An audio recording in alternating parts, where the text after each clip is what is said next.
Praise Lord, brothers and sisters. கர்த்தராகிய இயேசு கிறிஸ்துவின் கிருபையும் இரக்கமும் நம் அனைவரோடும் இருக்கட்டும். வாசிக்கலாம். எபிரேயர் 11ஆம் அதிகாரம் வசனம் 6. Hebrews 11:6. விசுவாசம் இல்லாமல் தேவனுக்கு பிரியமாய் இருப்பது கூடாத காரியம். ஏனென்றால் தேவனிடத்தில் சேருகிறவன் அவர் உண்டு என்றும் அவர் தம்மை தேடுகிறவர்களுக்கு பலன் அளிக்கிறவர் என்றும் விசுவாசிக்க வேண்டும். ஆமென். ஆமென். விசுவாசம் இல்லாமல் தேவனுக்கு பிரியமா இருப்பது கூடாத காரியம் அப்படின்றத இந்த வசனங்கள் நமக்கு ஆரம்பத்தில் சொல்லிக் கொடுக்குது. இப்போ நம்ம கர்த்தரிடத்தை சேருகிற பிள்ளைகளா நம்ம எல்லாரும் பிரயாசப்பட்டு ஓடிக்கொண்டிருக்கிறோம். அப்போ அவர் இருக்கிறார் நம்ம எல்லாத்துக்கும் தெரியும். தெரிஞ்சு முழுமையான விசுவாசத்தை அவர் மேல வைத்து அவர் கூடவே என்றைக்கும் நடந்தா மட்டும்தான் நமக்கு நித்திய ஜீவன் நம்ம எல்லாரும் உணர்கிற பிள்ளைகளா இருக்கும். நான் சில டைம் இந்த வாழ்க்கையில வாழும் பொழுது நம்ம எவ்வளவு காரியங்களை கர்த்தருக்காக வைராக்கியம் உள்ள பிள்ளைகளா இருந்து நிறைய விஷயங்களை விட்டு கொடுத்து இந்த உலகத்துக்கு ஒத்த விஷயம் தெரிவிக்காம நம்ம கர்த்தருக்கே உகந்த வாழ்க்கையை வாழணும்னு சொல்லி நம்ம எல்லாரும் இருந்துட்டு இருக்கிறோம். ஆனா இருந்தாலும் சில டைம் சோர்வானது நம்ம நிறைய பேரை மேற்கொண்டதுக்கு அப்புறம் நான் இவ்வளவு சாக்ரிஃபைஸ் பண்ணிருக்கேன், நான் இவ்வளவு மனம் மாறி வந்திருக்கேன், ஆனா என் வாழ்க்கையில விடுதலையே இல்லாம இருந்துட்டு இருக்கிறேன் அப்படின்ற சில டைம் சில பேருக்கு கேள்விகள் கூட வந்திருக்கு. சில பேர் கவுன்சிலிங்ல பேசும் பொழுதும் அந்த காரியங்களை சொல்லி காட்டியிருக்கிறாங்க. ஆனா கர்த்தர் சொல்லுகிறார் இந்த இடத்துல, தம்மை தேடுகிறவர்களுக்கு அவர் பலன் அளிக்கிற தேவனா இருக்கிறார். ஆனா அது ஒரு கண்டிஷன் நமக்கு இருக்கிறது நம்ம புரிஞ்சுக்கணும். சோ கர்த்தர் அவரை தேடுகிற பிள்ளைகளுக்கு கண்டிப்பா அவர் பலன் அளிக்கிற தேவன் தான். ஆனால் நம்ம தேடுதல் எப்படி இருக்கிறது? நம்ம சரி, நான் வீட்டு சபைக்கு வந்துட்டேன், நான் கள்ள சபை வெளியே வந்துட்டேன், நான் காணிக்கை கொடுக்கறது கிடையாது, திருத்துவத்துல இருந்தா இப்ப ஒரே தேவனை ஏத்துக்கிட்டேன், நான் தசம காணிக்கையில இருந்து நான் விடுபட்டு வந்துட்டேன்ற மாதிரி இந்த மாம்சத்துக்குரிய காரியங்களை மட்டும் சில பேசிக்கான காரியங்களை மட்டும் வெளியே வந்துட்டு இன்னும் நம்ம கர்த்தரை எதுக்காக தேடுற உணர்வு இல்லாம நான் இருந்துட்டு இருக்கிறோமா? ஆனா ஆண்டவர் சொல்றாரு, நம்ம அவரோட கூட எப்பொழுதும் சஞ்சரிக்கணும் அப்படின்றத ஆண்டவர் விரும்புகிறார். இப்ப ஏனோக்கு எப்படி கர்த்தரோட சஞ்சரிச்சானோ எப்படி அது போலதான் நாம் எல்லாரும் கர்த்தரோட சஞ்சரிக்கணும் விரும்புகிறார். ஆனா இங்க சொல்றாரு, தம்மை தேடுகிறவர்கள். நம்ம எதுக்காக கர்த்தரை தேடுறோம்? நம்ம சில பேர் கர்த்தரை தேடுறாங்கன்னா, நான் காஸ்பல் ஷேர் பண்ணும் பொழுது சில பேர் காஸ்பல் ஷேர் பண்றாங்க, ஷேர் பண்ணிட்டு அவங்க சில பேர் பாதியிலே விட்டு போயிடுறாங்க. அப்ப அந்த மாதிரி ஆட்களை சில பேர் மீட் பண்றது கர்த்தர் கிருபை கொடுக்கிறார். அப்ப பேசும்போது என்ன சொல்றாங்கன்னா, அவங்க சொல்றாங்க, இயேசுவை ஏத்துக்குங்க, உங்க வாழ்க்கையில விடுதலை கிடைச்சிடும், உங்க கஷ்ட நஷ்டங்கள் தீர்ந்துரும், உங்க கடன் தொல்லைகள் தீர்ந்துரும் அப்படின்னு சொல்லிட்டு இந்த மாம்ச பிரகாரமாக சில காரியங்களை சொல்லி கொடுக்குறாங்க. யாரு? சத்தியம் போய் சொல்றவங்க. நிறைய கிறிஸ்தவர், நிறைய வேற்று மதத்தவர்கள் இயேசுவை ஏற்றுக்கொள்ளுகிற ரீசன் பாத்தீங்கன்னா, கடன் பிரச்சனை இருந்து விடுதலை வேணும், அப்ப அதே போல வீடு கட்டணும், அப்ப வீட்டுல இருக்கிற மத்த ப்ராப்ளம்ஸ் இருந்து விடுதலை வேணும். இதற்காக தான் கர்த்தரை தேடுறாங்களே தவிர கர்த்தரை எதுக்காக தேடுறாங்கன்ற விஷயமே புரியாம நிறைய பேர் கர்த்தரை ஏற்றுக்கொண்டிருக்கிறார்கள். அவங்க ரொம்ப நாள் தாங்கிறதும் இல்ல. அவங்க நிறைய பேர் என்ன பண்றாங்கன்னா பேக் ஸ்லைட் ஆகி போயிடுறாங்க. ஆனா கர்த்தர் இங்க சொல்றது என்னன்னா, தம்மை தேடுகிறவர்களுக்கு கர்த்தரை நம்ம எதற்காக தேடுறோம்? நித்திய ஜீவனுக்குள்ள பிரவேசிக்கணும். அப்பா எனக்காக வானத்திலிருந்து இறங்கி கீழே வந்தார், தன்னுடைய ரத்தத்தை சிந்தி என்னை மீட்டெடுத்தார். அப்போ அவர் எவ்வளவு அன்பு கூர்ந்தார் அப்படின்னா, அதை நான் எப்படி வெளிப்படுத்தி காட்டுகிறதுனா, அவரை ஆர்வத்தோடும், எனக்கு இருக்கிற எல்லாவற்றையும் கொண்டு அவரை ஆர்வத்தோடும் நம்ம உண்மையோடும் கர்த்தரை நம்ம தேடுகிற பிள்ளைகளா இருந்தா மட்டும்தான் அவர் நமக்கு பலன் அளிக்கிற தேவனாய் இருக்கிறார். இது மட்டும் இல்லாம விசுவாசம் இல்லாமல் தேவனுக்கு பிரியமாய் இருப்பது கூடாத காரியம். அப்போ தேவன் இருக்கிறார்ன்றது நமக்கும் தெரியும், பிசாசுகளுக்கும் தெரியும். சோ பிசாசுகள் கீழ்ப்படியாது, நம்ம கீழ்ப்படினும். நம்ம ரெண்டு பேத்துக்கும் இருக்கிற ஒரே வித்தியாசம் அதுதான். விசுவாசம் கர்த்தர் இருக்கிறார், தேவன் ஒருவரே என்பது பிசாசுகளும் விசுவாசிக்கிறது, நாமளும் விசுவாசிக்கிறோம். ஆனா அது கீழ்ப்படியாது, நம்ம கீழ்ப்படியணும்ன்றத நம்ம பார்க்கிறோம். இதுபோல இங்க விசுவாசத்தோட இருந்தா மட்டும்தான். நம்ம அவிசுவாசமான காரியங்கள் சில டைம் நம்ம வாழ்க்கையில வருது. ஆனா ரொம்ப நாளா நம்ம கர்த்தருக்காக வெயிட் பண்ணிட்டு இருக்கிறோம். வெயிட் பண்ணிட்டு இருக்கிற காலகட்டத்துல நம்ம சில டைம் சோர்ந்து போகிறோம். சோர்ந்து போகும் பொழுது அவிசுவாசம் உள்ள வருது. ஆனா அவிசுவாசம் இருந்துச்சு அப்படின்னா இந்த வசனம் சொல்லுது, தம்மை தேடுகிறவருக்கு கர்த்தர் பலன் அளிக்க மாட்டார். விசுவாசத்தோட இருந்தா மட்டும்தான், முடிவு பரியந்தம் நிலைத்திருந்தால் மட்டும்தான் நமக்கு ரட்சிப்புன்றதும் எல்லாரும் அறிந்த பிள்ளைகளா இருக்கிறோம். நம்ம இந்த வசனங்கள் மூலமா பார்க்கிறோம். சோ இன்னைக்கு இந்த வசனத்தை மையமா வச்சுதான் சில விஷயங்களை நம்ம டிஸ்கஸ் பண்ண போறோம். சோ முதல்ல கர்த்தர் விரும்புகிற காரியம் என்ன? நாம் எல்லாரும் அவரை தேட வேண்டும் என்று கர்த்தர் விரும்புகிறார். நம்ம ஒவ்வொருவரும், நம்ம சும்மா பேரளவுல எனக்கு கர்த்தரை தெரியும், நான் பைபிளை புதிய ஏற்பாட ஒரு தடவை வாசிட்டேன், பழைய ஏற்பாட ஒரு தடவை வாசிட்டேன், இதுக்கு மேல எனக்கு வாசிக்கிறதுக்கு ஒண்ணும் இல்லை, எனக்கு எல்லா வசனங்களும் தெரியும், அதனால நான் இதுமே தேடுறதுக்கு ஒண்ணும் இல்லை, எனக்கு கர்த்தர் தெரியும், வாரமான கூடுகைக்கு போறேன், 8 மணி கால் அட்டன் பண்றேன், இதுக்கு மேல நான் கத்துக்கிறதுக்கு ஒண்ணுமே இல்லைன்னு சொல்லிட்டு சில பேர் நினைச்சிட்டு இருக்கிறாங்க. ஆனாலும் கர்த்தர் அதை விரும்பவில்லை. அவரை தேட வேண்டும் என்று கர்த்தர் ஒவ்வொருவரையும் அழைக்கிற தேவனாய் இருக்கிறார். வாசிக்கலாம் சங்கீதம் 145:18. Psalms 145:18. தம்மை நோக்கி கூப்பிடுகிற யாவருக்கும், உண்மையாய் தம்மை நோக்கி கூப்பிடுகிற யாவருக்கும் கர்த்தர் சமீபமாய் இருக்கிறார். ஆமென். அந்நாட்களிலே கர்த்தாவே கர்த்தாவே உமது நாமத்தினாலே தீர்க்கதரிசனம் உரைத்தோம் அல்லவா, உமது நாமத்தினாலே பிசாசுகளை துரத்தினோம் அல்லவான்ற சில கூட்டம் வந்து இருக்கத்தான் செய்யுது. ஆனா அந்த கூட்டமும் வந்து கர்த்தரை நோக்கி கூப்பிடுகிற கூட்டம் தான். ஆனா அந்த கூட்டத்திற்கும் நமக்கும் ஒரு வேறுபாடு வேண்டும் என்று கர்த்தர் இங்க விரும்புகிறார். இந்த வசனத்தை மீண்டும் வாசிக்கிறேன். தம்மை நோக்கி கூப்பிடுகிற யாவருக்கும், உண்மையாய் தம்மை நோக்கி கூப்பிடுகிற யாவருக்கும் கர்த்தர் சமீபமாய் இருக்கிறார். நம்ம கர்த்தரை எதுக்காக கூப்பிடுகிறோம்? ஆண்டவரே எனக்கு வந்து என் பிள்ளைக்கு நல்ல கல்யாணம் ஆகணும் ஆண்டவரே, எனக்கு வந்து நல்ல வேலை கிடைக்கணும் ஆண்டவரே, எனக்கு நல்ல வீடு கிடைக்கணும் ஆண்டவரே, என் வாழ்க்கையில செட்டில் ஆகணும் ஆண்டவரே, என் கடன் பிரச்சனை தீரணும் ஆண்டவரே. இதற்காக நாம் கர்த்தரை தேடி கொண்டிருக்கிறோமா அப்படின்றத நிதானித்து பார்ப்போம். அப்படி தேடுவதற்கு வந்து கர்த்தர் வந்து தூரமாக தான் இருக்கிறார். ஏன்னா மாம்சத்துக்குரிய காரியங்களை கர்த்தர் நம்ம கேட்காமலே நம்ம ஒவ்வொருவருக்கும் கொடுக்க அவர் வல்லவரா இருக்கிறார்.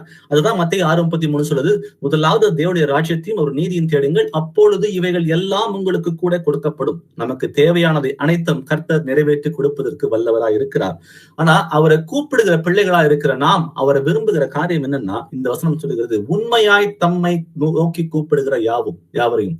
சோ ஒரு வஞ்சனை இல்லாம, ஒரு சூது இல்லாம, ஒரு தேவைகளை மட்டும் சந்திக்கிற ஒரு ஏடிஎம் மிஷினா நம்ம கர்த்தரை யூஸ் பண்ணாம, உண்மையாக எனக்காக எங்க அப்பா இறங்கி வந்தார், எனக்காக ரத்தத்தை சிந்தினார், என்னை மீட்டெடுத்தார், அவரை போல நான் வாழணும்னு சொல்லி எனக்காக எவ்வளவு சாக்ரிஃபைஸ் பண்ணி எனக்காக ஒவ்வொரு நாளும் காத்து கொண்டிருக்கிற தேவனை வந்து நோக்கி கூப்பிடுறதுக்கு நம்ம உண்மையாய் அவரை தொழுது கொள்ள வேண்டும் என்று கர்த்தர் நம்மை ஒவ்வொருவரையும் அழைக்கிறார். ஏன்னா கர்த்தர் விரும்புகிற காரியம் தான். ஏன்னா அவரை தேடி அவரை பத்தி ஆராய்ஞ்சு பார்த்து அவர் என்ன விரும்புறாருன்ற விஷயத்த தெரியாம நம்ம ஒருவராலும் பரலோகம் போக முடியாது என்று பார்க்கிறோம்.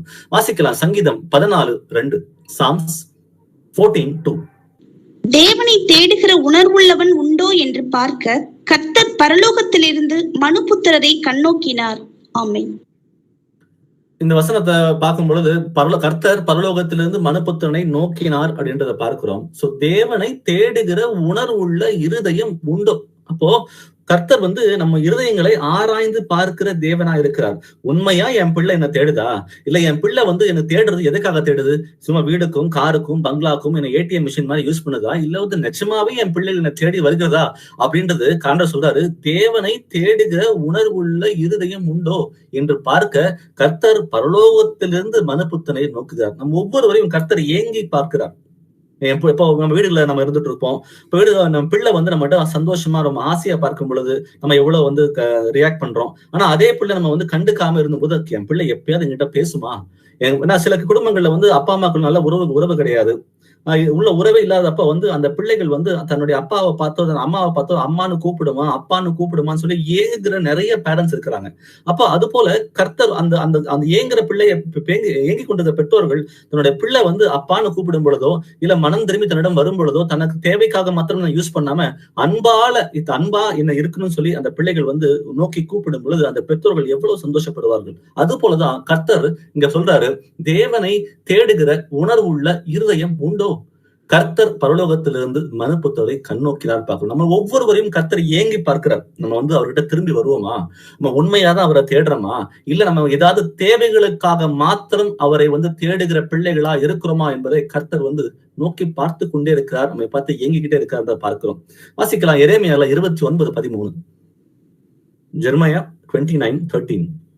உங்கள் முழு இருதயத்தோடும் என்னை தேடினீர்கள், ஆனால் என்னை தேடுகையில் கண்டுபிடிப்பீர்கள். ஆமென். சோ முழு இருதயத்தோடு என்னை தேடினீர்கள் ஆனால், அப்போ கர்த்தரை தேடுகிற அவர் வந்து சங்கீதம் 14:2 பார்த்தோம், ஏக்கத்தோட நம்மை கண்ணோக்கி பார்க்கிறான்ற ஒரு விஷயத்தை நம்ம புரிஞ்சுக்கிட்டோம். அப்ப நம்ம கர்த்தரை தேடும் பொழுது முழு இருதயத்தோட நம்ம தேட சொல்லி அவர் விரும்புகிறார். அப்ப முழு இருதயம்னா என்ன? என்கிட்ட இருக்கிறது எல்லாத்தையும் கொண்டு கர்த்தரை தேடணும், அவரை ஆவலாய் தேடணும், ஏக்கத்தோட. நாமும் அப்ப எங்க அப்பா என்னை ஏக்கத்தோட பார்த்து கொண்டு இருக்கிறாருன்னா நானும் ஏக்கத்தோட என் அப்பாவை வந்து நான் தேடி போகணும், அவரை பின்பற்றணும் அப்படின்னு சொல்லி விரும்புகிறார். சோ நமக்கு வந்து வைட்டலா இருக்கிறது ஒரே ஒரு காரியம் தான். நமக்கு வந்து புரிஞ்சுக்க அல்டிமேட்டா இங்க புரிஞ்சுக்க வேண்டியது ஒரே ஒரு காரியம் தான். முழு இருதயத்தோட கர்த்தரை வந்து தேடுகிற பிள்ளைகளாய் நம்ம இருக்கணும். அதுதான் நமக்கு லைஃப்ல இருக்கிற ஒரு முக்கியமான நெசசிட்டி. அதை விட்டா வேற எதுவுமே நமக்கு கிடையாது. அதுதான் கர்த்தர் விரும்புகிற தேவனாகவும் இருக்கிறார். அப்போ அவரை முழு இருதயத்தோட நாம் தேடுகையில் எந்த ஒரு எதிர்பார்ப்பும் இல்லாம எனக்காக எங்க அப்பா வந்து வெளிப்பட்டார், அந்த அன்பை வெளிக்காட்டுற பிள்ளைகளா இருந்து இந்த உலகத்துக்குரிய எதிர்பார்ப்புகள் சுத்தமா எதுவுமே இல்லாம நம்ம வந்து அவரை ஆவலோடு ஏக்கத்தோடு அவருக்கு விரும்புகிற சித்தத்தோடு நம்ம தேடும் பொழுது கண்டிப்பா நாம் அவரை கண்டுபிடிப்பது அது உறுதி. அதுல எந்த ஒரு மாற்ற கருத்துமே இல்லைன்றதை நம்ம எல்லாரும் புரிஞ்சுக்கிற பிள்ளைகளா இங்க இருக்கிறோம். சோ கர்த்தரை தேடும் பொழுது அவர் எப்படி நம்ம நோக்கி தேடுகிறாரோ அதே போல நாமும் அவரை நோக்கி தேடுகிற பிள்ளைகளா இருக்கணும்னு சொல்லி அவர் விரும்புகிறார். வாசிக்கலாம் 1 நாளாகமம் 28:9. 1 Chronicles 28:9. என் குமாரனாகிய சாலமோனே, நீ உன் பிதாவின் தேவனை அறிந்து அவரை உத்தம இருதயத்தோடும் உற்சாக மனதோடும் சேவி. கர்த்தர் எல்லா இருதயங்களையும் ஆராய்ந்து நினைவுகளின் தோற்றங்களை எல்லாம் அழிக்கிறார். நீ அவரை தேடினால் உனக்கு தென்படுவார். நீ அவரை விட்டுவிட்டால் அவர் உன்னை என்றைக்கும் கைவிடுவார். ஆமென். சோ சாலமோனுக்கு தாவீது சொல்ற உபதேசமாக இருக்கிறத பார்க்கிறோம். இங்க நீ உன் பிதாவின் தேவனை அறிந்து அவரை உத்தம இருதயத்தோடு உற்சாக மனதோடும் சேவி அப்படின்னு சொல்றாரு. அப்ப நம்ம தேவனை சரி நம்ம காலையில முடிச்சா ஜெபம் பண்ணி ஆகணும், ஜெபம் பண்ணிடலாம், இல்லைன்னா ஏசப்பா கோச்சிக்குவாரு. பைபிள் படிச்சிடலாம், நம்ம கடமையை முடிச்சிடலாம், அதனால ஒரு பைபிளை படிச்சு முடிச்சிருவோம் அப்படின்ற ஒரு கடமைக்காக மாத்திரம் ஒரு தேவ தண்டிச்சிருவாரு, நரகத்துக்கு நான் போயிருவேன் அப்படின்ற எண்ணத்துக்கு மட்டும் வச்சுக்கிட்டு கர்த்தரை தேடணும்னு சொல்லி நம்ம யாரு இந்த மாதிரி நான் செஞ்சிருக்கிறேன் ஒரு காலகட்டத்துல. நான் ரோமன் கத்தோலிக்கனா இருந்த காலகட்டத்துல இதை நான் ஷேர் பண்ணிருக்கிறேன் முன்னாடியே. சோ நான் ரோமன் கத்தோலிக்கனா இருந்த காலகட்டத்துல பாத்தீங்கன்னா சண்டே ஆனா பூசைக்கு போயிருவோம். ஏன்னா அது ஒரு திருச்சபை கட்டளையா இருக்குது. அந்த கட்டளையை மீறினோம்னா நான் நரகத்துக்கு போயிருவோம் அப்படின்னு சொல்லிட்டு சண்டே ஆனா இப்போ எல்லாரும் போற மாதிரி இல்ல கரெக்டா மாசம் ஆரம்பிக்கிறது ஒரு 10 நிமிஷம் கழிச்சு ஒரு 20 நிமிஷம் கழிச்சு உள்ள போவோம். அந்த தேர்ட் ரீடிங்கை மட்டும் அந்த காஸ்பல் ரீடிங்கை மட்டும் கேட்டுட்டு நன்மையை வாங்கிட்டு நன்மை வாங்கின உடனே வெளியே வந்துட்டு நினைக்க வேண்டியது. சோ ஒரு கடமைக்காக மாத்திரம், ஏன்னா போலன்னா நரகத்துக்கு போயிருவேன். அதே போல வருஷத்துக்கு ஒரு முறை பாவ சங்கீர்த்தனம் பண்ணணும், அதை பண்ணிடலாம், ஏன்னா இல்ல நரகத்துக்கு போயிருவேன். இப்படின்ற ஒரு அடிமை பயத்துல மட்டும்தான் கர்த்தரை தேடுகிற பிள்ளையா நான் இருந்துட்டு இருந்தேன். எப்போ ஒரு ரோமன் கத்தோலிக்கனா வாழ்ந்த காலகட்டத்துல. ஆனா அது கர்த்தர் விரும்பலன்ற விஷயத்த அப்புறம் புரிஞ்சுக்கிட்டேன். ஏன்னா அப்பாவோட அன்பை ருசி பார்த்ததுக்கு அப்புறம் அது யாராலும் அப்படி இருக்க முடியாதுன்னு பார்க்கிறோம். சோ இங்கேயும் பார்க்கும் பொழுது ஒரு இந்த இடத்துல சாலமோனுக்கு கொடுக்கப்படுகிற அந்த உபதேசத்தை பார்க்கும் பொழுது அவரை உத்தம இருதயத்தோடும் உற்சாக மனதோடும் அவரை சேவி. கர்த்தர் எல்லா இருதயங்களையும் ஆராய்ந்து நினைவுகளின் தோற்றங்களை எல்லாம் அறிகிறார். அப்போ நம்முடைய உள்ளிந்திரியங்களை ஆராய்கிற தேவனாய் இருக்கிற நம்முடைய கர்த்தர், ஆனா நம்முடைய இருதயத்தை யாராலும் ஆராய்ந்து அறிய முடியாது. அது கர்த்தர் ஒருவருக்கு மட்டுமே உகந்த காரியமா இருக்கிறது. அப்போ நம்ம இருதயத்துல நம்ம கர்த்தரை எப்படி செவிக்கிறோம்? நம்ம முழு இருதயத்தோட செவிக்கிறோமா? உற்சாக மனதோட செவிக்கிறோமா? இல்ல ஏன்னா மற்றவங்களுக்கு முன்பாக, இப்ப கணவனுக்கு முன்பாக மனைவியோ, மனைவிக்கு முன்பாக கணவனோ, இல்ல பிள்ளைகளுக்கு முன்பாக பெற்றோரோ, பெற்றோருக்கு முன்பாக பிள்ளைகளோ இப்படி பார்க்கும் பொழுது இதை பாக்குறாங்க அப்படின்றதுனால நான் பயபக்தியோட நான் ஒரு நாடகம் போட்டுட்டு இருக்கேன்னா, ஆனா அப்படிதான் பார்க்கணும். ஆனா கர்த்தர் அதுக்கும் மேற்பட்டு நம்முடைய இருதயங்களை ஆராய்கிற தேவனாய் இருக்கிறார். ஆனா அவர் விரும்புகிற காரியம் இதுதான். நம்ம அவரை தேடணும், அவரை ஏக்கத்தோட தேடணும், அவருடைய வசனங்களை ஆராய்ந்து பார்க்கணும்ன்றது விரும்புகிறார். அப்போ அது மட்டும் இல்லாம உற்சாக மனதோட அவர் தேடணும்னு சொல்லி அவர் விரும்புகிற தேவனா இருக்கிறார். இப்படி எல்லாம் செய்தால், இப்போ அவர் சொல்லப்பட்ட இந்த கண்டிஷன்ஸ் எல்லாத்தையும் நம்ம ஃபுல்ஃபில் பண்ணோம்னா கண்டிப்பா நீ அவரை தேடுகையில் உனக்கு தென்படுவார் அப்படின்றத இந்த வசனங்கள் நமக்கு உறுதிப்படுத்துகிறது. நான் சில பேர் பல வருஷங்களா சில காரியங்களை கொடுத்து ஜெபம் பண்ணிட்டே இருக்கிறாங்க. 10 வருஷமா ஜெபம் பண்றேன் பதர், 20 வருஷமா ஜெபம் பண்றேன் பதர், இது வரைக்கும் என்னோட ஜெபம் கேட்கப்படவே இல்லை பதர் அப்படின்னா அவங்க பண்ணுற ஜெபம் கூட கர்த்தருக்கு பிரியம் இல்லாமல் இருக்குதுன்னு பார்க்கிறோம். சோ நம்ம கர்த்தரை எதுக்கு தேடுறோம்? சுயத்துக்காக தேடுறோமா? நம்முடைய சுய லாபத்துக்காகவும் நம்முடைய மாம்ச இச்சைகளை நிறைவேற்றுக்காகவும் கர்த்தரை தேடுறோமா? இல்ல முழு இதயத்தோடும் உற்சாகத்தோடும் அப்போ உண்மையாய் அவரை தேடுகிற பிள்ளைகளா இருக்கணும்ன்றதுதான் அவருடைய விருப்பமா இருக்கிறது. சோ இப்போ அடுத்ததான் நம்ம பார்க்க போகிற காரியம், சோ கர்த்தரை எப்படி நம்ம தேடணும்? நான் அவர் தேடணும்னு சொல்லி விரும்புகிறார். நம்ம எல்லாத்துக்கும் ஒரு கண்டிஷனை கொடுத்திருக்காரு. அந்த கண்டிஷனை ஃபுல்ஃபில் பண்ணி ஆகணும். அது எப்படி ஃபுல்ஃபில் பண்ணலாம்னு பார்க்கும்பொழுது கர்த்தரை நான் எப்படி தேடுவது, அவர் எப்படி எதன் மூலமா அவர் தேடிய கண்டடைய முடியுன்றதை நம்ம பார்ப்போம். யோவான்ல 5ஆம் அதிகாரம் வசனம் 39 வாசிக்கலாம். John 5:39. வேத வாக்கியங்களை ஆராய்ந்து பாருங்கள், அவைகளால் உங்களுக்கு நித்திய ஜீவன் உண்டென்று எண்ணுகிறீர்களே, என்னை குறித்து சாட்சி கொடுக்கிறவைகளும் அவைகளே. ஆமென். ஆமென். வேத வாக்கியங்களை ஆராய்ந்து பாருங்கள், அவைகளால் உங்களுக்கு நித்திய ஜீவன் உண்டு. அப்ப உங்களுக்கும் எனக்கும் நித்திய ஜீவனுக்கு ஒண்ணுதான் நம்ம எல்லாரும் பிரயாசப்படுகிற காரியம். அதுக்காக தான் எல்லாவற்றையும் விட்டொழித்து நம்ம பரிசுத்தமாய் வாழணுன்றதுக்காக கர்த்தரை நோக்கி நம்ம பயணத்தை தொடர்ந்து கொண்டிருக்கிறோம். அப்போ இப்படி இருக்கணும்னா அவர் சொல்றது வேத வாக்கியங்களை ஆராய்ந்து பாருங்கள். சோ கர்த்தரை தேடி கண்டறியறதுக்கு நமக்கு ஒரே ஒரு வழி மட்டும்தான் இருக்குது, அது ஒரு வேத வாக்கியம் மட்டும்தான். அந்த வேத வாக்கியங்களை ஆராய்ந்து சும்மா நிறைய பேர் வாசிக்கிறோம். நான் இன்னைக்கு ஒரு சாப்டர் வாசிச்சு முடிச்சுட்டேன் அப்படின்றது கணக்கு இல்லை. நம்ம அந்த ஒரு சாப்டர் எவ்வளவு ஆழ்ந்து கர்த்தர் நம்மகிட்ட பேசுகிற காரியங்களை புரிந்து கொண்டு இருக்கிறோமா அப்படின்றது நிதானத்தை பார்ப்போம். ஏன்னா நம்ம ஆராய்ந்து பார்த்தா மட்டும்தான் அவரை நாம கண்டிட முடியும். அவரை கண்டடைஞ்சாதான் நித்திய ஜீவனுக்குள்ள பிரவேசிக்க முடியுன்றத இந்த வசனங்கள் நமக்கு உணர்த்துகிறதா இருக்கிறது. புலம்பல் 3:40 வாசிக்கலாம். Lamentation 3:40. நாம் நம்முடைய வழிகளை சோதித்து ஆராய்ந்து கர்த்தரிடத்தில் திரும்ப கடவோம். ஆமென். ஆமென்.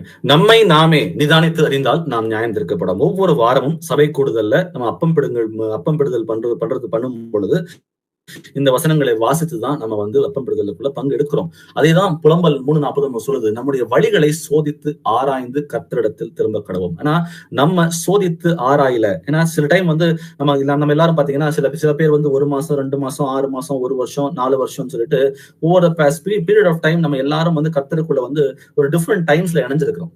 அப்போ சில பேர் ரொம்ப வருஷமா கூட டிராவல் பண்றதுனால ஒரு லெத்தார்ஜிக்கான ஆட்டிடியூட். சரி, நான் கரெக்டா தான் இருக்கிறேன், வீட்டு சபையில இருக்கிறேன், ஒரே தேவனை தெரிஞ்சுக்கிட்டேன், ஞானஸ்நானம் வாங்கிட்டேன், ஆவியின் கனியை பத்தி எனக்கு தெரியும், வாரம் சபை கூடுதலுக்கு வரேன் இப்படின்னு சொல்லிட்டு சில காரியங்கள்ல நான் கன்சிஸ்டன்டா நான் சரியாதான் பண்றேன்னு நினைச்சுக்கிட்டு தங்களை தாங்களே ஆராயாம அவங்க என்ன பண்றாங்கன்னா ஒரு லெத்தார்ஜிக்கா இருந்துடுறாங்க.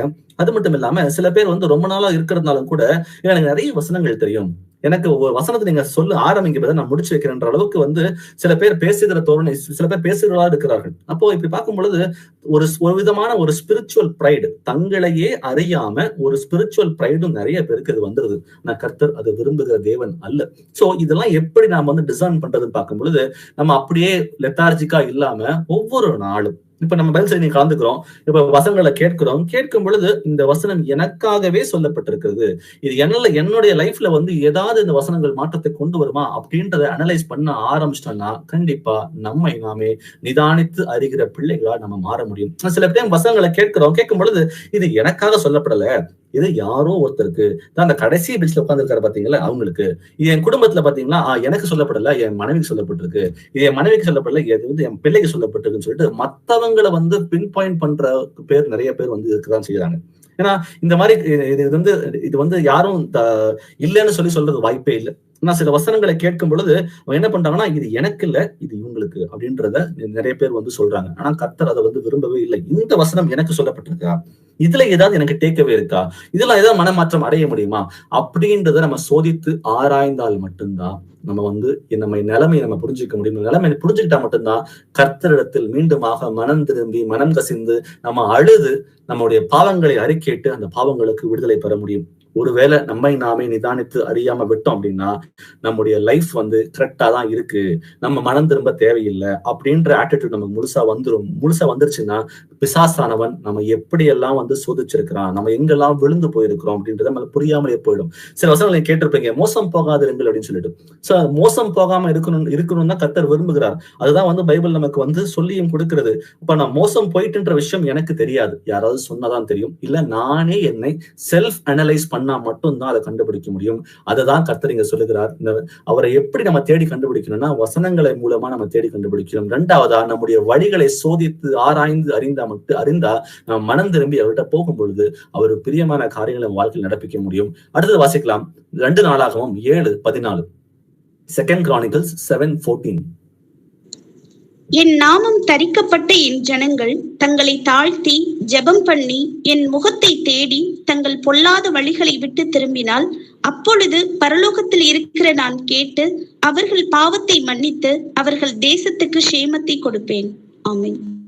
இசப்பா கையை விரிச்சுக்கிட்டு இருக்காரு, எப்ப என் பிள்ளை எங்கிட்ட திரும்ப வரும், எப்ப என் பிள்ளைய நான் கட்டி அரவணைக்கலாம்னு சொல்லிட்டு அந்த இளையகுமாரன் எப்படி திரும்பி வந்தானோ அது போல கர்த்தராகி இயேசு கிறிஸ்து ஒவ்வொருக்காகவும் காத்து கொண்டிருக்கிற தேவனா இருக்கிறார். அந்த கண்டிஷன் அவர் கண்டிப்பா நமக்கால எல்லாத்துக்கும் வெயிட் பண்ணி தான் இருக்கிறார். ஆனாலும் அவர் விரும்புகிற காரியம் இங்க சொல்லப்பட்டது போல இந்த வசனத்துல என் நாமம் தரிக்கப்பட்ட என் ஜனங்கள் அப்படின்னா இது எனக்காகவும் உங்களுக்காகவும் சொன்னப்பட்ட வசனம் தான். தங்களையே தாழ்த்தி ஜெபம் பண்ணி என் முகத்தை தேடி தங்கள் பொல்லாத வழிகளை விட்டு திரும்பினால். அப்போ பொல்லாத வழிகளை நான் எப்படி கண்டுபிடிக்கிறது? நம்மை நாமே நிதானித்து அறிந்தால் மட்டும்தான் நம்முடைய பொல்லாத காரியங்களை நம்மால உணர முடியும். உணர்ந்து அதுக்கப்புறம் அதை விட்டு திரும்பினால் மட்டும்தான் அப்ப சொல்றாரு, அப்பொழுது பரலோகத்தில் இருக்கிற நான் கேட்டு அவர்கள் பாவத்தை மன்னித்து உங்கள் தேசத்துக்கு சேமத்தை கொடுப்பேன் அப்படின்றாரு. சோ நம்முடைய சில காரியங்கள் பெருமையான காரியங்கள் சிலது இருக்குது. அதான் வசனம் ஆரம்பத்தை சொல்லுது தங்களை தாழ்த்தி. இந்த பெருமைன்றது ரத்தத்துல ஊறி இருக்கு. அது பிறந்ததுல இருந்தே வீட்லயும் சரி, நம்ம படிச்ச படிப்புலயும் சரி, இல்ல வேலை ஸ்தலத்திலும் சரி, அந்த பெருமை என்ற விஷயம் நமக்குள்ளே நமக்கு தெரிஞ்சோ தெரியாமலோ அது முழுமையா அது ஊறிதான் இருக்குது. அப்போ அது நிறைய விஷயங்களை நம்ம எல்லாரும் விட்டு ஒழிச்சிட்டோம். இப்ப வந்து நான் பெரியவனா நீ பெரியவனான்ற கேட்டகரி சபைக்குள்ள வந்து நமக்குள்ள யாருக்குமே கிடையவே கிடையாது. ஏன்னா அந்த அளவுக்கு கர்த்தர் நம்ம ட்ரெயின் பண்ணி வைத்திருக்காரு. ஆனா இன்னும் சில விஷயங்கள்லாம் வந்து நமக்குள்ள சுபாவத்துல ஒட்டிட்டு தான் இருக்கும். அதை நம்ம வந்து டிசைன் பண்ணணும். அது என்னன்றதை நம்ம நிதானித்து அறிந்தா மட்டும்தான் நம்ம வந்து கர்த்தர் பக்கத்துல போக முடியும். சோ தாங்களை தாழ்த்தி ஜெபம் பண்ணி என் முகத்தை தேடி தங்கள் பொல்லாத வழிகளை விட்டு திரும்பினால், இப்ப கர்த்தரை வந்து ஆர்வமாக தேடி நம் வழிகளை எல்லாம் சோதித்தறிந்து பொல்லாத வழிகளை விட்டு திரும்பி கர்த்தர் முன்னாடி நிற்கும் பொழுது அவர் சொல்றாரு, அதை நான் கேட்பேன், அவங்க பாவத்தை மன்னிப்பேன் அப்படின்னு சொல்லிட்டு இந்த இடத்துல கர்த்தர் உறுதி கொடுக்கிறார். அடுத்தது வாசிக்கலாம். யாக்கோப்ல 4ஆம் அதிகாரம் வசனம் 8. ஜேம்ஸ் 4:8. தேவனிடத்தில் சேருங்கள், அப்பொழுது அவர் உங்களிடத்தில் சேருவார். பாவிகளே, உங்கள் கைகளை சுத்திகரியுங்கள், இருமனம் உள்ளவர்களே, உங்கள் இருதயங்களை பரிசுத்தமாக்குங்கள். ஆமென். பரிசுத்தமாக்குங்கள். பரிசுத்தம் இல்லாமல் ஒருவனும் தேவனை தரிசிக்க முடியவே முடியாதுன்றத வசனங்கள் நம்ம அநேக முறை நம்ம கேட்டிருக்கிறோம். சோ இந்த சொல்யூஷன் என்னன்னு பார்க்கும்பொழுது தேவனிடத்தில் சேருங்கள் அப்படின்னு சொல்லி பார்க்கிறோம். அதை வந்து வாசிச்சுட்டு போயிடலாம். சோ தேவனிடத்தில் சேர்றதுனா என்ன? அவர் பரிசுத்தம் உள்ள தேவனா இருக்கிறார். அப்போ நான் பரிசுத்தம் உள்ளவனா இருந்தா மட்டும்தான் அவர்கிட்ட சேர முடியும். நான் எப்படி பரிசுத்தம் உள்ளவனா மாற முடியும்? என்னுடைய பாவங்களை நான் உணர்ந்து மன வருத்தத்தோடு, அந்த பேதுரு வந்து தப்பு பண்ணிட்டாரு. தப்பு பண்ணதுக்கு அப்புறம் வந்து அவர் மனம் கசிந்து அழுதான்றதை பார்க்கிறோம். அது போல தன் பாவங்களை வந்து உணர்ந்து அந்த பாவங்களுக்கு முழுமையாக மனம் வருந்தி கர்த்தரிடத்தில் போகணும்னு தான் அவர் விரும்புகிறார். அதான் இந்த வார்த்தை பாருங்களேன், தேவனிடத்தில் சேருங்கள். அப்போ தேவனிடத்துல சேர்றதுக்கு இது ஒண்ணுதான் வழி. என்னுடைய பாவங்களை நான் தன்னைத்தானே நிதானித்தறிந்து என் பாவங்களை உணர்ந்து அந்த பாவங்களுக்காக நான் மனம் வருந்துகிறேன் ஆண்டவரேன்னு சொல்லி மனம் வருந்தி திரும்ப கர்த்தரிடத்தில் போகும் பொழுது அந்த வசனம் பாருங்க, திரும்ப வாசிக்கிறேன். தேவனிடத்தில் சேருங்கள் அப்படின்னு சொல்லி முடிச்சுட்டு கண்டிஷன் வந்து என்னன்னா, அப்பொழுது நம்ம மன வருத்தத்தோட கர்த்தரிடத்தில் வந்து சேரும் பொழுது அப்பொழுது அவர் உங்களிடத்தில் சேருவார். பாவிகளே, உங்கள் கைகளை சுத்திகரியுங்கள், இரு மனம் உள்ளவர்களே, உங்கள் இருதயங்களை பரிசுத்தம் பண்ணுங்கள். இன்னைக்கு பைபிள் ஸ்டடி ஸ்டார்டிங்ல வந்து வாசித்த வசனம் வந்து எபிரேயர்ல வாசிச்சோம். எபிரேயர் 11:6 நான் மீண்டும் வாசிக்கிறேன். விசுவாசம் இல்லாமல் தேவனுக்கு பிரியமா இருப்பது கூடாத காரியம். ஏனென்றால் தேவனிடத்தில் சேருகிறவன் அவர் உண்டென்றும் அவர் தம்மை தேடுகிறவர்களுக்கு பலன் அளிக்கிறவர் என்றும் விசுவாசிக்க வேண்டும் என்றுதான் நம்ம இன்னைக்கு ஆரம்பத்துல பார்த்த இந்த பைபிள் ஸ்டடியோட ஒரு ஆங்கர் வசனமா நம்ம பார்க்கிறோம். அப்போ இந்த வசனம் இந்த யாக்கோபு 4:8 பாருங்களேன், முடியும் பொழுது இரு மனம் உள்ளவர்களே, உங்கள் இருதயங்களை பரிசுத்தம் பண்ணுங்கள் அப்படின்னு பார்க்கிறோம். அது என்ன இரு மனம் உள்ளது? எனக்கு ஒண்ணு விசுவாசம் இருக்கணும், இல்ல அவிசுவாசம் இருக்கணும். எனக்கு அவிசுவாசமும் இருக்கு, எனக்கு விசுவாசமும் இருக்கு அப்படின்னு பார்த்துதான் கர்த்தர் இங்கே பேசுகிறார். இரு மனம் உள்ளவர்களே, உங்கள் இருதயங்களை பரிசுத்தம் பண்ணுங்கள். நம்ம கிட்ட இருக்கிற அவிசுவாசமான காரியங்களை நீக்கி போடுங்க. ஏன்னா நம்மால வந்து எதையும் நம்ம உயரத்தை ஒரு முழம் கூட்டவோ ஒரு முழம் குறைக்கவோ, வெள்ளையான முடிய கருப்போ கருப்பான முடிய வெள்ளையோ நம்மளால ஆக்க முடியாதுன்றது வசனத்தில் நமக்கு சொல்லிக் கொடுக்குது. அப்போ இந்த அவிசுவாசம் நமக்குள்ள வந்துச்சு அப்படின்னா நம்ம கர்த்தரை எவ்வளவுதான் தேடினாலும் நம்மளுடைய ஜபத்தை கர்த்தர் கேட்க மாட்டாருன்றதை நம்ம புரிஞ்சுக்கணும். சோ நம்ம வந்து விசுவாசத்தில் வந்து உறுதியா இருக்கணும். நம்ம கொடுக்கப்பட்ட விசுவாசத்துல உறுதியா இருக்கணும். கர்த்தர் வந்து இருக்கிறார். அவர் உயிருள்ள ஜீவனுள்ள தேவனா இருக்கிறார். நம்முடைய தேவைகள் அனைத்தையும் சந்திக்கிற தேவனா இருக்கிறார். நம்ம எதை பத்தியும் கவலைப்பட தேவையில்லை.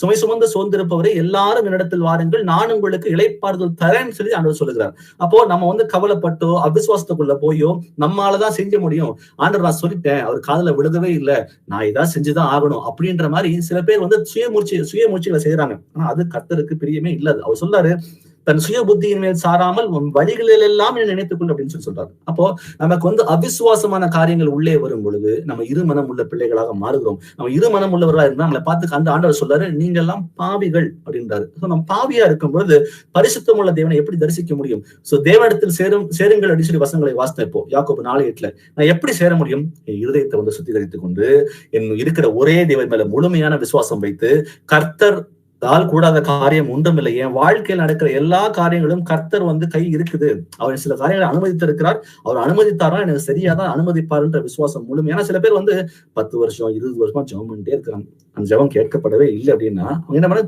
திரும்ப அவருக்கு அப்பா கேட்கல போல இருக்கு, திரும்ப சொல்லுவோம், கேட்கல போல இருக்கு, திரும்ப சொல்லுவோம்னு சொல்லிட்டு திரும்ப ஜெபம் பண்றாங்க. ஆனா அவர் சொல்றாரு, நீங்க ஜெபம் பண்றதுக்கு முன்னாலேயே உங்களுக்கு என்ன வேணும், உங்களுக்கு என்ன தேவைன்றது நான் அறிந்த தேவனா இருக்கேன் அப்படின்னு சொல்றாரு. ஆனாலும் நமக்கு தேவைகளை கர்த்தர் முன்பாக சொல்லணும்னு சொல்லி அவர் விரும்புகிறார். அப்போ அது ஆவிக்குரிய காரியங்களை கேட்கும் பொழுது அவர் எல்லாவற்றையும் பரிபூர்ணமாக நமக்கு வந்து செய்து தர அவர் வல்லவராக இருக்கிறார். இந்த இடத்துல நான் பார்க்கிறது முக்கியமான விஷயம், விசுவாசம் இல்லாமல் கர்த்தருக்கு பிரியமாயிருப்பது கூடாத காரியம். எனக்கு விசுவாசம் இருக்கு, சில டைம் அவிசுவாசத்தையும் நான் போயிடுறேன் அப்படின்னு நம்ம நினைச்சோம்னா நம்ம இரு மனம் உள்ளவர்கள் எதிரையும் பெற மாட்டார்கள். அவள் காட்டினால் அந்த அலையில அடிக்கப்படுகிற கப்பலை போல அடிச்சுக்கிட்டே போயிட்டு வந்துட்டே இருக்க வேண்டியதான் தவிர அவங்க எதையும் பெற மாட்டார்கள் நம்ம பார்க்கிறோம். அடுத்தது சில இந்த நமக்கு எபிரேயர்ல வாசித்த அந்த முதல் வசனம் எபிரேயர் 11 வாசிச்சோம், 11:6. அதை மையமா வச்சுதான் நம்ம பார்த்துட்டு இருக்கிறோம். சில பாவங்கள் ஒரு 3-4 லிஸ்ட் ஆஃப் பாவங்களை நம்ம லிஸ்ட் பண்ணிருக்கிறேன். அதை குறிச்சு நம்ம டிஸ்கஸ் பண்ணி பார்ப்போம். முதல்ல அவிசுவாசம். ஏன்னா இந்த 11:6 பார்த்தது அந்த முதல் வார்த்தையே விசுவாசம் இல்லாமல் தேவனுக்கு பிரியமா இருப்பது கூடாத காரியம் என்று பார்க்கிறோம். அப்போ அந்த அவிசுவாசத்தை குறித்து சில வசனங்களை நிதானித்து பார்ப்போம். எபிரேயர்ல 10ஆம் அதிகாரம் வசனம் 38 வாசிக்கலாம். Hebrews 10:38. விசுவாசத்தினாலே நீதிமான் பிழைப்பான், பின்வாங்கி போவானே ஆனால் அவன் மேல் என் ஆத்துமா பிரியமா இராது என்கிறார். ஆமென். விசுவாசத்தினாலே நீதிமான் பிழைப்பான். நீங்களும் நானும் நீதிமான் அப்படின்றத நம்ம எல்லாரும் உணர்கிற பிள்ளைகளா இருக்கும். அப்ப நீதிமானா இருந்தா ஒருபோதும் நம்ம பின்வாங்கி போகக்கூடாது. ஒருவேளை பின்வாங்கி போவானே ஆகில் அப்படின்னா என்ன? எனக்குள்ள விசுவாசத்துக்கு பதிலாக அவிசுவாசம், எனக்கு கர்த்தர் மேல இருக்கிற அந்த தைரியத்தை விட்டுட்டு பயம், நடுக்கம், இந்த உலகத்துல இருக்கிற கலக்கம், இதனால நான் பின்வாங்கி போயிட்டேன் அப்படின்னா என் கர்த்தர் என்ன பாத்துக்குவார். ஏன்னா இந்த விஷயத்த அடிக்கடி இந்த போதர்களுக்கு நம்ம சொல்றோம் பாத்தீங்களா. அப்பாதான் ஊழியத்துக்கு அழைச்சிருக்காரு.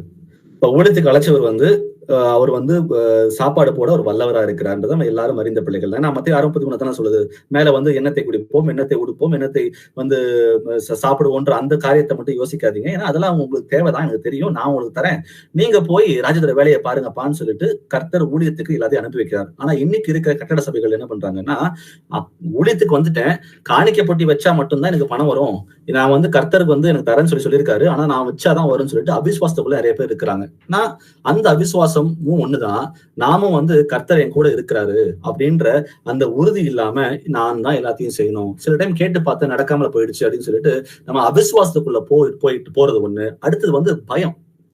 எங்க அப்பாவுக்கு நான் பிள்ளையா இருக்கிறேன், எங்க அப்பா என் கூட என்னைக்குமே இருக்கிறார், அவர் என்னை பாதுகாத்து வழிநடத்து வராருன்ற அந்த ஒரு தைரியம் இல்லாம சில டைம் பயத்தாலும் நடுக்கத்தாலும் என்ன பண்ணிடுறோம்னா மாம்சத்துக்கு இடம் கொடுத்து நம்ம விழுந்து போகிற நிறைய பேர் இருக்கிறாங்க. சோ முழுமையாக இந்த அவிசுவாசம்ன்ற வார்த்தை, இந்த எண்ணங்கள் நம்ம ஒருத்தர் இருதயத்திலும் இருக்கவே கூடாதுன்றதான் அவர் விரும்புகிறார். நம்ம விசுவாசிக்கிற தேவன் ஒரு சாதாரண மனுஷன் அல்ல, அவர் ஒரு கல்லோ ஒரு மண்ணோ அல்ல. நம்ம விசுவாசிக்கிற தேவன் வானத்தையும் பூமியும் உண்டு பண்ண சர்வ வல்லமையுள்ள கர்த்தர். அவர் இந்த பூமியில இருக்கிற ஜனங்களுக்காக வந்தாருன்றதை விட இந்த பூமியில பிறந்த உங்களுக்காகவும் எனக்காகவும் பர்சனலா அவர் வானத்துல இருந்து கீழே இறங்கி வந்திருக்காரு. அவர்கிட்ட கொடுக்க வேண்டியது எல்லாத்தையும் கொடுத்துட்டாரு. கடைசியா அவர் மிச்சம் இருந்தது அவர் உயிர் மட்டும்தான். அந்த உயிரையும் உங்களுக்காகவும் எனக்காகவும் அவர் கொடுத்துட்டார். அப்போ அவரை விசுவாசிக்கிற எல்லாருக்கும் புத்திர சுவிகாரத்தின் ஆவியை கொடுத்திருக்காரு. அப்போ நீங்களும் நானும் அவரோட பிள்ளையா இருக்கிறோம்.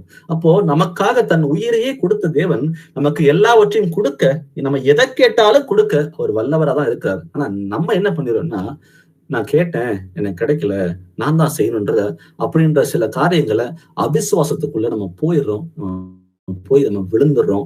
உலகத்தோட கட்டுனாலையும் பயத்தினாலையும் கர்த்தரை மறுதளிக்கிற பிள்ளைகளா இருக்கிறோம்ன்றத நம்ம புரிஞ்சுக்கணும். சோ அவிசுவாசம் கர்த்தருக்கு பிரியமில்லாத ஒரு வார்த்தை. நம்ம விசுவாசிக்கிற தேவன் ஜீவன் உள்ளவர். வாசிக்கலாம் செப்பனியா 1:6. செப்பனியா 1:6. கர்த்தரை விட்டு பின் வாங்குகிறவர்களையும் கர்த்தரை தேடாமலும் அவரை குறித்து விசாரியாமலும் இருக்கிறவர்களையும் இவ்விடத்தில் இராதபடிக்கு சங்காரம் பண்ணுவேன். ஆமென். நம்ம எதுக்காக கர்த்தரை ஏத்துக்கிட்டோம்? நம்ம என்னைக்குமே என்னுடைய ஆத்மா நரகத்துக்கு போகக்கூடாது அப்படின்ற அந்த ஒரு காரியத்துக்காக எங்க அப்பா எனக்காக ரத்தம் சிந்தினாரு, அவருக்காக அவர் அன்பை வெளிப்படுத்தி காட்டினாரு, அவருக்காக நான் வைராக்கியமா வாழ்வேன்றதுதான் நம்ம எல்லாரும் எடுத்த முடிவு. ஆனா இந்த வசனம் நமக்கு ஒரு பயத்தை உண்டாக்குது, கர்த்தரை விட்டு பின்வாங்குகிறவர்களையும். அப்போ கர்த்தர் எபிரேயர் 10:38 வாசிச்சோம், விசுவாசத்தினால் நீதிமான் பிழைப்பான், பின்வாங்கி போவானே ஆகில். அதேதான் இந்த வார்த்தையும் சொல்லுது. சோ விசுவாசத்தை விட்டு பின்வாங்கி போனோம் அப்படின்னா இந்த இடத்துல கிடைக்கிறது தண்டனை தான் கிடைக்குது. தண்டனை பாருங்க, கர்த்தரை தேடாமலும் அவரை குறித்து விசாரியாமலும் இருக்கிறவர்களையும் இவ்விடத்தில் இராதபடி சங்காரம் பண்ணுவேன். அப்போ கொஞ்சமான அவிசுவாசம் உள்ள வந்துச்சு அப்படின்னா அது கொஞ்சம் கொஞ்சமா வளர்ந்து, இப்ப கேன்சர் படத்தை பாத்துக்கங்களேன், அது ஸ்லாட் ஆரம்பிக்கிறப்ப கொஞ்சமா தான் ஆரம்பிக்குது, அது அப்படியே ட்ரீட் பண்ணாம விட்டுட்டோம்னா அது வளர்ந்து உயிரையே வந்து இல்லாம பண்ணிடுது. சோ கொஞ்சம் புளிப்புள்ள மாவு, பிசைந்த மாவு அனைத்தையும் உப்ப பண்ணுன்றது நம்ம எல்லாரும் அறிந்த பிள்ளைகள் தான். அப்போ கொஞ்சமான அவிசுவாசம் என் வாழ்க்கையில உள்ள வந்துருச்சு அப்படின்னா அது எந்த எக்ஸ்டென்ட்ல இருக்கு. ஏன்னா ஆண்டவர் சொல்ற பாத்தீங்களா, கடுகு அளவு விசுவாசம் உனக்கு இருந்தா இந்த மலையை பெய்து அப்பாலே போய் விழுன்னா அது விழுகும்னு சொல்லி சொல்றாரு. அப்ப நமக்கு இன்னும் அந்த கடுகு அளவு கூட விசுவாசம் நமக்கு இல்லாம இருந்துட்டு இருக்கு. அப்போ இந்த அவிசுவாசமானது எந்த அளவுக்கு நமக்குள்ள வருதுன்னே நமக்கு தெரியாது. அது வந்து கடுகோட சின்னதா இருக்குதா, கடுகோட பெருசா இருக்குதா நமக்கு தெரியல. அப்போ அதை உள்ள விட ஆரம்பிச்சோம்னா அது முழுமையாக நம்மை ஆட்கொண்டு நம்ம அவிசுவாசத்துல கொண்டு வந்து நம்ம வந்து கர்த்தரை விட்டு பின்வாங்கி கொண்டு போகிற அளவுக்கு அது ரொம்ப டேஞ்சரஸான காரியமா இருக்குது. நம்மை நாமே நிதானித்து பார்ப்போம். வெளிப்படுத்தின விசேஷம் 21:8 வாசிக்கலாம். ரெவலேஷன் 21:8. பயப்படுகிறவர்களும் கொலைபாதகரும் விபச்சாரக்காரரும் சூனியக்காரரும் விக்கிரக ஆராதனைக்காரரும் பொய்யர் அனைவரும் 2ஆம் மரணமாகிய அக்கினியும் கந்தகம் எரிகிற கடலை பங்கடைவார்கள் என்றார். கொலைபாதகர் நம்ம கிடையாது, விபச்சாரர் நம்ம கிடையாது, அருவருப்பானவர் நம்ம கிடையாது, சூனியக்காரர் நம்ம கிடையாது. நம்ம வந்து என்ன பண்றோம்னா நம்ம எல்லாரும் ஒரு காலகட்டத்துல விக்கிரக ஆராதனை பண்ண பிள்ளைகள் தான். சோ விக்கிரக ஆராதனையும் நம்ம பண்றது கிடையாது. ஒரு காலத்துல பொய் சொல்லிக்கிட்டு இருந்தோம், கர்த்தரை ஏத்ததுக்கு அப்புறம் பொய் சொல்லக்கூடாதுன்ற விஷயத்த நம்ம எல்லாரும் அறிந்த பிள்ளைகள் தான். ஆனாலும் இன்னைக்கும் வந்து பொய்ன்றது வந்து நம்ம மேற்கொள்ள முடியாத ஒரு பாவமா தான் இருந்துகிட்டு இருக்கு. நம்மை நிதானித்து பார்ப்போம். ஏன்னா பொய் சொன்னாலும் சரி, விபச்சாரம் பண்ணாலும் சரி, சூனியம் வச்சாலும் சரி, ஒருத்தனை கொலை செஞ்சாலும் சரி, நம்ம வந்து விக்கிரக ஆராதனை பண்ணாலும் சரி, இந்த பாவங்கள் எல்லாம் வந்து ஈக்குவலான பாவங்கள் தான். அதே போலதான் அவிசுவாசிகளும் அப்படின்னு சொல்லி வார்த்தைகளை பார்க்கிறோம். இந்த அவிசுவாசின்ற அளவு வந்து 1% அவிசுவாசி, 2% அவிசுவாசி, 10% அவிசுவாசின்லாம் இங்க போடப்படவே இல்லை. இங்க கர்த்தர் சொல்றது அவிசுவாசி, அவ்வளவுதான். அது 1% இருந்தாலும் சரி, அது 100% இருந்தாலும் சரி, பயப்படுகிறவர்களும் அவிசுவாசிகளும் அருவருப்பானவர்களும் கொலைபாதகரும் விபச்சாரக்காரரும் சூனியக்காரரும் விக்கிரக ஆராதனைக்காரரும் பொய்யர் அனைவரும் 2ஆம் மரணமாகிய அக்கினியும் கந்தமும் எரிகிற கடலிலே பங்கடைவார்கள் அப்படின்றது இந்த வசனம் நமக்கு தெளிவாக உணர்த்துகிறது. அவிசுவாசம் அப்படின்றது கர்த்தருக்கு பிடிக்காத ஒரு வார்த்தை. அவிசுவாசமா இருக்கிறதுக்கு இந்த இடம் நமக்கு கர்த்தரை ஏற்றுக்கொண்ட பிள்ளைகளுக்கு வாழ்க்கையில அவிசுவாசம் என்ற வந்து ஒரு நிலைமை இருக்கவே கூடாது. அது இருந்துச்சுன்னா நம்ம கர்த்தர் கூட இல்ல, நம்ம வந்து இன்னும் மாம்ச பிரகாரமாக தான் வாழ்ந்து கொண்டிருக்கிறோம். நான் தான் செய்யணும், என்னாலதான் முடியும்ன்ற எண்ணங்கள் நமக்கு நிறைய இருக்குதான் செய்யுது. அது இருந்தா கண்டிப்பா நம்ம கர்த்தர் கூட இல்ல, நம்ம வந்து தூரமா போய் கொண்டிருக்கிறோம், நம்மை நாமே வஞ்சித்துக் கொண்டிருக்கிறோம், நம்மை நாமே நிதானித்து அறிவோம். அடுத்ததா கோபம் அப்படின்ற ஒரு விஷயமும் நம்ம வாழ்க்கையில வந்து நம்ம பிராக்டிக்கலா நம்ம எல்லாரும் வந்து அதை வந்து அந்த கோபத்துக்குள்ள போயிட்டு நம்ம கடந்து வந்துகிட்டு தான் இருந்துட்டு தான் இருக்கிறோம். இது எல்லாரும் மேற்கொண்டமான்னு பார்க்கும் பொழுது தெரியல. நிறைய பேர் மேற்கொண்டு இருக்கலாம், நிறைய பேர் மேற்கொள்ளாம இருக்கலாம். ஆனா நம்ம வாழ்க்கையில வாழும் பொழுது இந்த கோபம் அப்படின்ற விஷயம் வந்து நம்ம கண்டிப்பா நம்ம ஒவ்வொரு விதையும் மேற்கொள்ளுது. எப்படி இந்த அவிசுவாசம் என்ற அந்த ஒரு சாதாரண விஷயம், அப்போ வந்து அது வந்து ஒரு ஒரு வாழைப்படத்துல ஊசி ஏத்துற மாதிரி லைட்டா உள்ளதான் வருது, ஆனா வந்ததுக்கு அப்புறம் வந்து முழுமையை ஆட்கொண்டு விடுகிறது போல. அது போல இந்த கோபம்ன்ற விஷயம் வந்து கொஞ்சம் இடம் கொடுத்துட்டோம்னா நம்ம எப்படி நம்ம ஆத்மாவை கெடுக்குதுன்னு பார்ப்போம். நீதிமொழிகள் 14ஆம் அதிகாரம் வசனம் 29.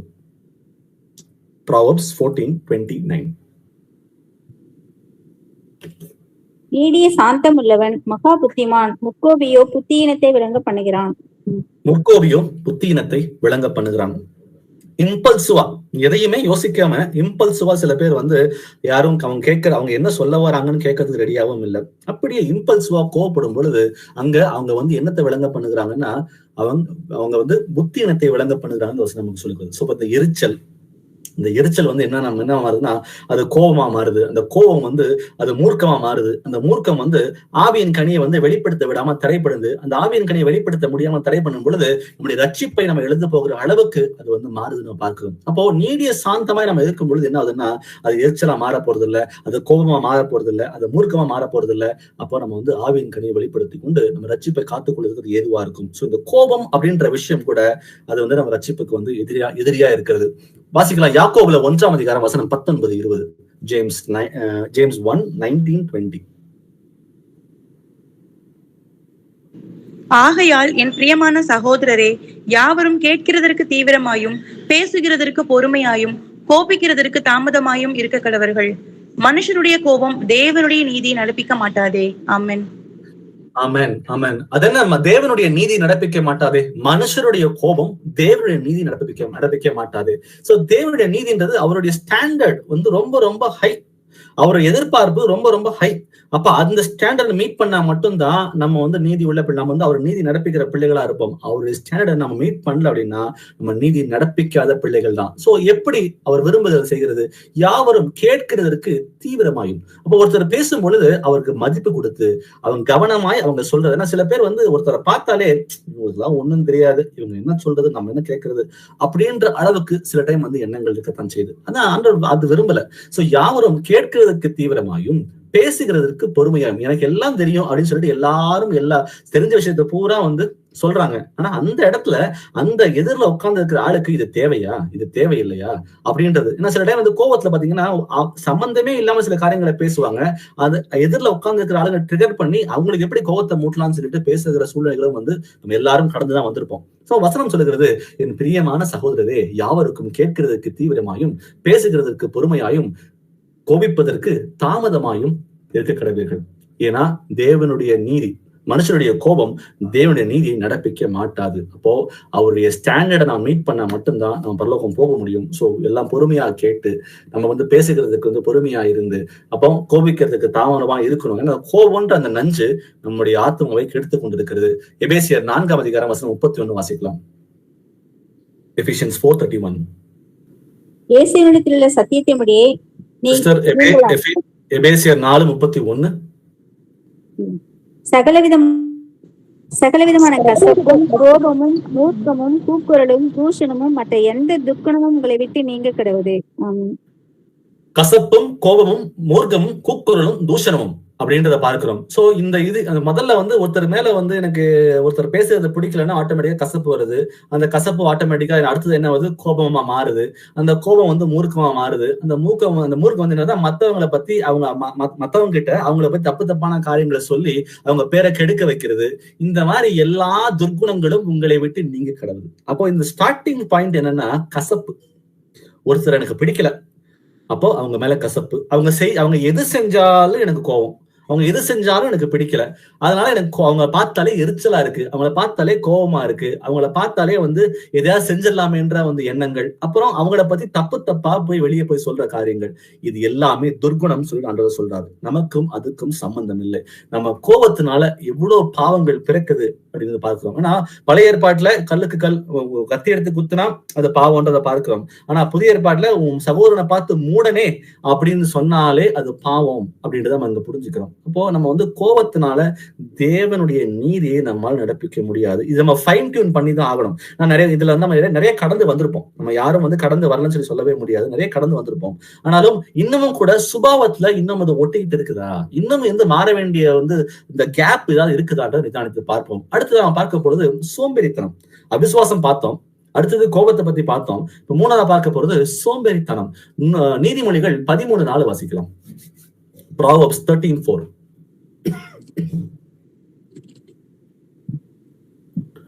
சோம்பேறியுடைய ஆத்துமா விரும்பியும் ஒன்றும் பெறாது, ஜாக்கிரதையுடைய ஆத்துமாவோ புஷ்டியாகும். ஆமென். சோம்பேறியுடைய ஆத்மா விரும்பியும் ஒன்றும் பெறாது. அப்போ கர்த்தரை அறிகிற அறிவில வளரணும். அதுதான் நம்ம வந்து பார்த்தோம். நம்ம அவரை தேடணும், ஆர்வமாய் தேடணும். கர்த்தரை எப்படி தேடுறது? வசனங்களை வாசிக்கும், நம்ம நிதானித்து அறியணும்ன்ற விஷயங்கள்லாம் நம்ம பார்த்தோம் நமக்கு. சோ நம்ம வந்து அதெல்லாம் செய்யறதுக்கு நிறைய பேருக்கு என்னன்னா, ஏன் அதை செய்யணும், அது அப்புறம் பாத்துக்கலாம் அப்படின்னு சொல்லிட்டு தள்ளி போடுகிற அந்த ப்ரோகாஸ்டினேஷன் சொல்லி சொல்லுவாங்க.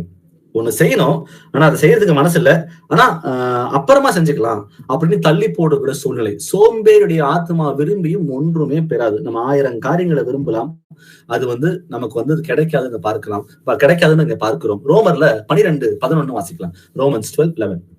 அசதியா இராமல் ஜாக்கிரதையா இருங்கள், ஆவியில் அனலா இருங்கள், கர்த்தருக்கு ஊழியம் செய்யுங்கள். ஆமென். அசதியா இராமல் அப்படின்னா என்ன? கேர்லெஸ்ஸா இருக்காதீங்க. நமக்கு வந்து சொல்லிக் கொடுத்த விஷயங்களை வந்து உறுதியா இருப்போம். கர்த்தர் விரும்புகிற காரியங்களை நம்ம செய்ய ஆரம்பிப்போம். நமக்கு வந்து அவருக்கு வந்து வசனங்களை வாசிக்க சொல்றாரு, ஆராய்ந்து பார்க்க சொல்றாரு. அது எல்லாவற்றையும் ஜாக்கிரதை உள்ள பிள்ளைகளா இருந்து அசதியா இராமல் அது எல்லாவற்றையும் நிறைவேற்றும் சொல்லி விரும்புகிறார். அது மட்டும் இல்லாம ஆவியிலே அனலா இருங்கள், கர்த்தருக்கு ஊழியம் செய்யுங்கள். அப்போ நம்முடைய மாம்சம் வந்து பலவீனம் உள்ளதுதான். அது கர்த்தரும் அறிந்த தேவனா இருக்காரு. ஆனாலும் அவர் சொல்றாரு, அதை மேற்கொள்றதுக்கு ஒரே ஒரு வழி, நம்ம ஆவியில அனலா இருந்தா மட்டும். நம்ம ஆவி என்னைக்குமே குழந்தை விட்டு எரிகிறதா இருக்கணும். இதுக்கு எதுலயுமே காம்ப்ரமைஸ் இல்லாம கர்த்தருக்காக எல்லாவற்றையும் செய்யணும்ன்ற அந்த வைராக்கியம் நமக்கு வேணும்னு சொல்லி சொல்றாரு. ஏன்னா இதை நம்ம மிஸ் பண்ணிட்டோம்னு வச்சுங்களேன். இந்த வார்த்தை சாதாரணமா எழுதப்படவே இல்லை. நம்ம ரட்சிப்புக்குள்ள இருக்கணும், நம்ம பரலோகத்துக்கு போகணும் அப்படின்னா நம்ம அசதியா இருக்கக்கூடாது, ஜாக்கிரதை உள்ள பிள்ளைகளா இருக்கணும், ஆவிலே அனலா இருக்கணும், கர்த்தருக்கு ஊழியம் செய்யணும். ஏன்னா இதை செய்யாம விட்டோம்னா எதிராளியானவன் எவனை விழுங்கலாமோ என்று கர்ஜிக்கிற சிங்கம் போல வகை தேடி சுற்றி திரிகிறான் அப்படின்றத நம்ம எல்லாரும் அறிந்த பிள்ளைகள். நம்ம எங்கேயாவது ஸ்லைட்டஸ்ட் ஒரு டீவியேஷன், அதுதான் அவனுக்கு சான்ஸ். நான் சில டைம் சில பேர் லைஃப்ல கர்த்தரை ஏற்றுக்கொண்டதுக்கு அப்புறம் கூட பாத்தீங்கன்னா சில விஷயங்கள் ரிவர்ஸே ஆக மாட்டேங்குது. சில விஷயங்கள் இன்னும் கண்டினியூ ஆயிட்டே தான் இருந்துட்டு இருக்கு. ஏன்னா ஒரு சின்ன தப்பு, ஒண்ணு இல்ல, ஒரு எடுத்துக்காட்டு வச்சுக்கலாமே. ஒருத்தருக்கு இப்போ கர்த்தரை ஏத்துக்கொள்ளாத ஒருத்தருங்க இருக்காங்க. அவங்களுக்கு கர்த்தரை ஏத்துக்கும் முன்னாடி ஒரு துன்மார்க்கமான வாழ்க்கையை வாழ்ந்துருக்காங்க. கர்த்தர் அவர் அடிச்சுட்டாரு, அவங்களுக்கு கையோ காலோ போயிடுச்சுன்னு வச்சுங்க. அப்போ அதுக்கப்புறம் மனம் திரும்பி கர்த்தரை ஏத்துக்கிறாங்க. ஆனா அந்த கையும் காலம் திரும்ப வரப்போகுதா? கர்த்தரோட கிருபையில அதுக்கு வரத்துக்கு வாய்ப்புகள் இருக்குது. ஆனாலும் பார்க்கும் பொழுது அது வரத்துக்கு சாத்தியம் கொஞ்சம் கம்மி தான். அப்போ சில விஷயங்கள் வாழ்க்கையில ரிவர்ஸே பண்ண முடியாத சூழ்நிலைகள் இருக்கு, புரிஞ்சுக்கணும். ஏன்னா நான் சரியாதான் இருக்கிறேன் அப்படின்னு சொல்லிட்டு நம்ம இருந்துகிட்டு கர்த்தர் சில விஷயங்களை நம்ம வாழ்க்கையில அனுமதிச்சா வச்சுங்களேன், மனம் திரும்பி நம்ம விட்டதை பிடிக்கிறதுக்கு வாய்ப்புகள் இருந்தா ரொம்ப ரொம்ப நல்லது. ஆனா சில விஷயங்களை ரிவர்ஸ் பண்ணாம முடியாமலே போயிடுச்சுன்னு வச்சுங்க, அப்புறம் அது ஒரு டேஞ்சரஸான விஷயம் தான். சோ பிசாசுக்கு எந்த இடத்துலயும் இடம் கொடுக்காம ரொம்ப கேர்ஃபுல்லா இருந்து, அசதியாயிராமல் ஜாக்கிரதையா இருந்து, ஆவின் அனலா இருந்து என்னைக்கும் கர்த்தருக்கே ஊழியம் செய்கிற பிள்ளைகளா இருந்தோம்னா பிசாசு நம்மை ஒருபோதும் மேற்கொள்ள முடியாதுன்றதை நம்ம புரிஞ்சுக்கணும். வெளிப்படுத்தின விசேஷம் 3ஆம் அதிகாரம் வசனம் 15-16 வாசிக்கலாம். Revelation 3:15-16. உன் கிரியைகளை அறிந்திருக்கிறேன். நீ குளிரும் அல்ல அனலும் அல்ல. நீ குளிராயாவது அனலாயாவது இருந்தால் நலமாய் இருக்கும். இப்படி நீ குளிருமின்றி அனலுமின்றி வெதுவெதுப்பாய் இருக்கிறபடினால் உன்னை என் வாயினின்று வாந்தி பண்ணி போடுவேன். ஆல்ரெடி யாக்கோபுல பார்த்தோம், நம்ம இருமனம் உள்ளவன் எதையும் பெறமாட்டான். அப்போ நமக்கு கொஞ்சம் விசுவாசம், கொஞ்சம் அவிசுவாசம், நான் இப்படி கொஞ்சம் பாவம், கொஞ்சம் நன்மை அப்படின்றது கர்த்தர் விருப்பம் அல்ல. அவர் குளிரும் அல்ல அனலும் அல்ல. நீ குளிரா இருந்தா அனலா இருந்தாவது நலமா இருக்கும். இப்படி நீ குளிருமின்றி அனலுமின்றி வெதுவெதுப்பா இருக்கிற அப்படின்னா உன்னை நான் வாந்தி பண்ணி போடுவேன்றாரு. நமக்கு ஒரு இப்ப இங்க கொஞ்சம் சேத்துல ஒரு கால் ஆத்துல ஒரு கால்லாம் கிடையவே கிடையாது. நம்ம முழுமையாக மனம் திரும்பி அவர்கிட்ட வரணும் அப்படின்னு தான் அவர் விரும்புகிறார். சோ இந்த சோம்பேறித்தனமா இருந்தாலும் சரி, இல்ல இந்த கோபமா இருந்தாலும் சரி, இல்லைன்னா இந்த அவிசுவாசமா இருந்தாலும் சரி, எதுலையுமே பாதிலாம் கிடையாது. அவர் ஃபுல்னஸா இருக்கிற காட், நம்ம கிட்டயும் ஃபுல்னஸா இருக்கிறதா அவர் விரும்புகிறார். இந்த சின்ன சின்ன பாவங்கள், இந்த சின்ன சின்ன விஷயங்கள் தான் உள்ள வருது, ஆனா அது பெரிய பாவமா மாறி நம்ம ஆத்மாவை அழிக்கிறதா இருக்கிறது. இதை நிதானித்து பார்த்து நம்ம கர்த்தரிடத்தில் திரும்புவோம். அடுத்ததா இந்த பெருமை அப்படின்ற ஒரு காரியத்தை நிதானித்து பார்ப்போம். யாக்கோபு 4ஆம் அதிகாரம் வசனம் 6 வாசிக்கலாமே. ஜேம்ஸ் 4:6.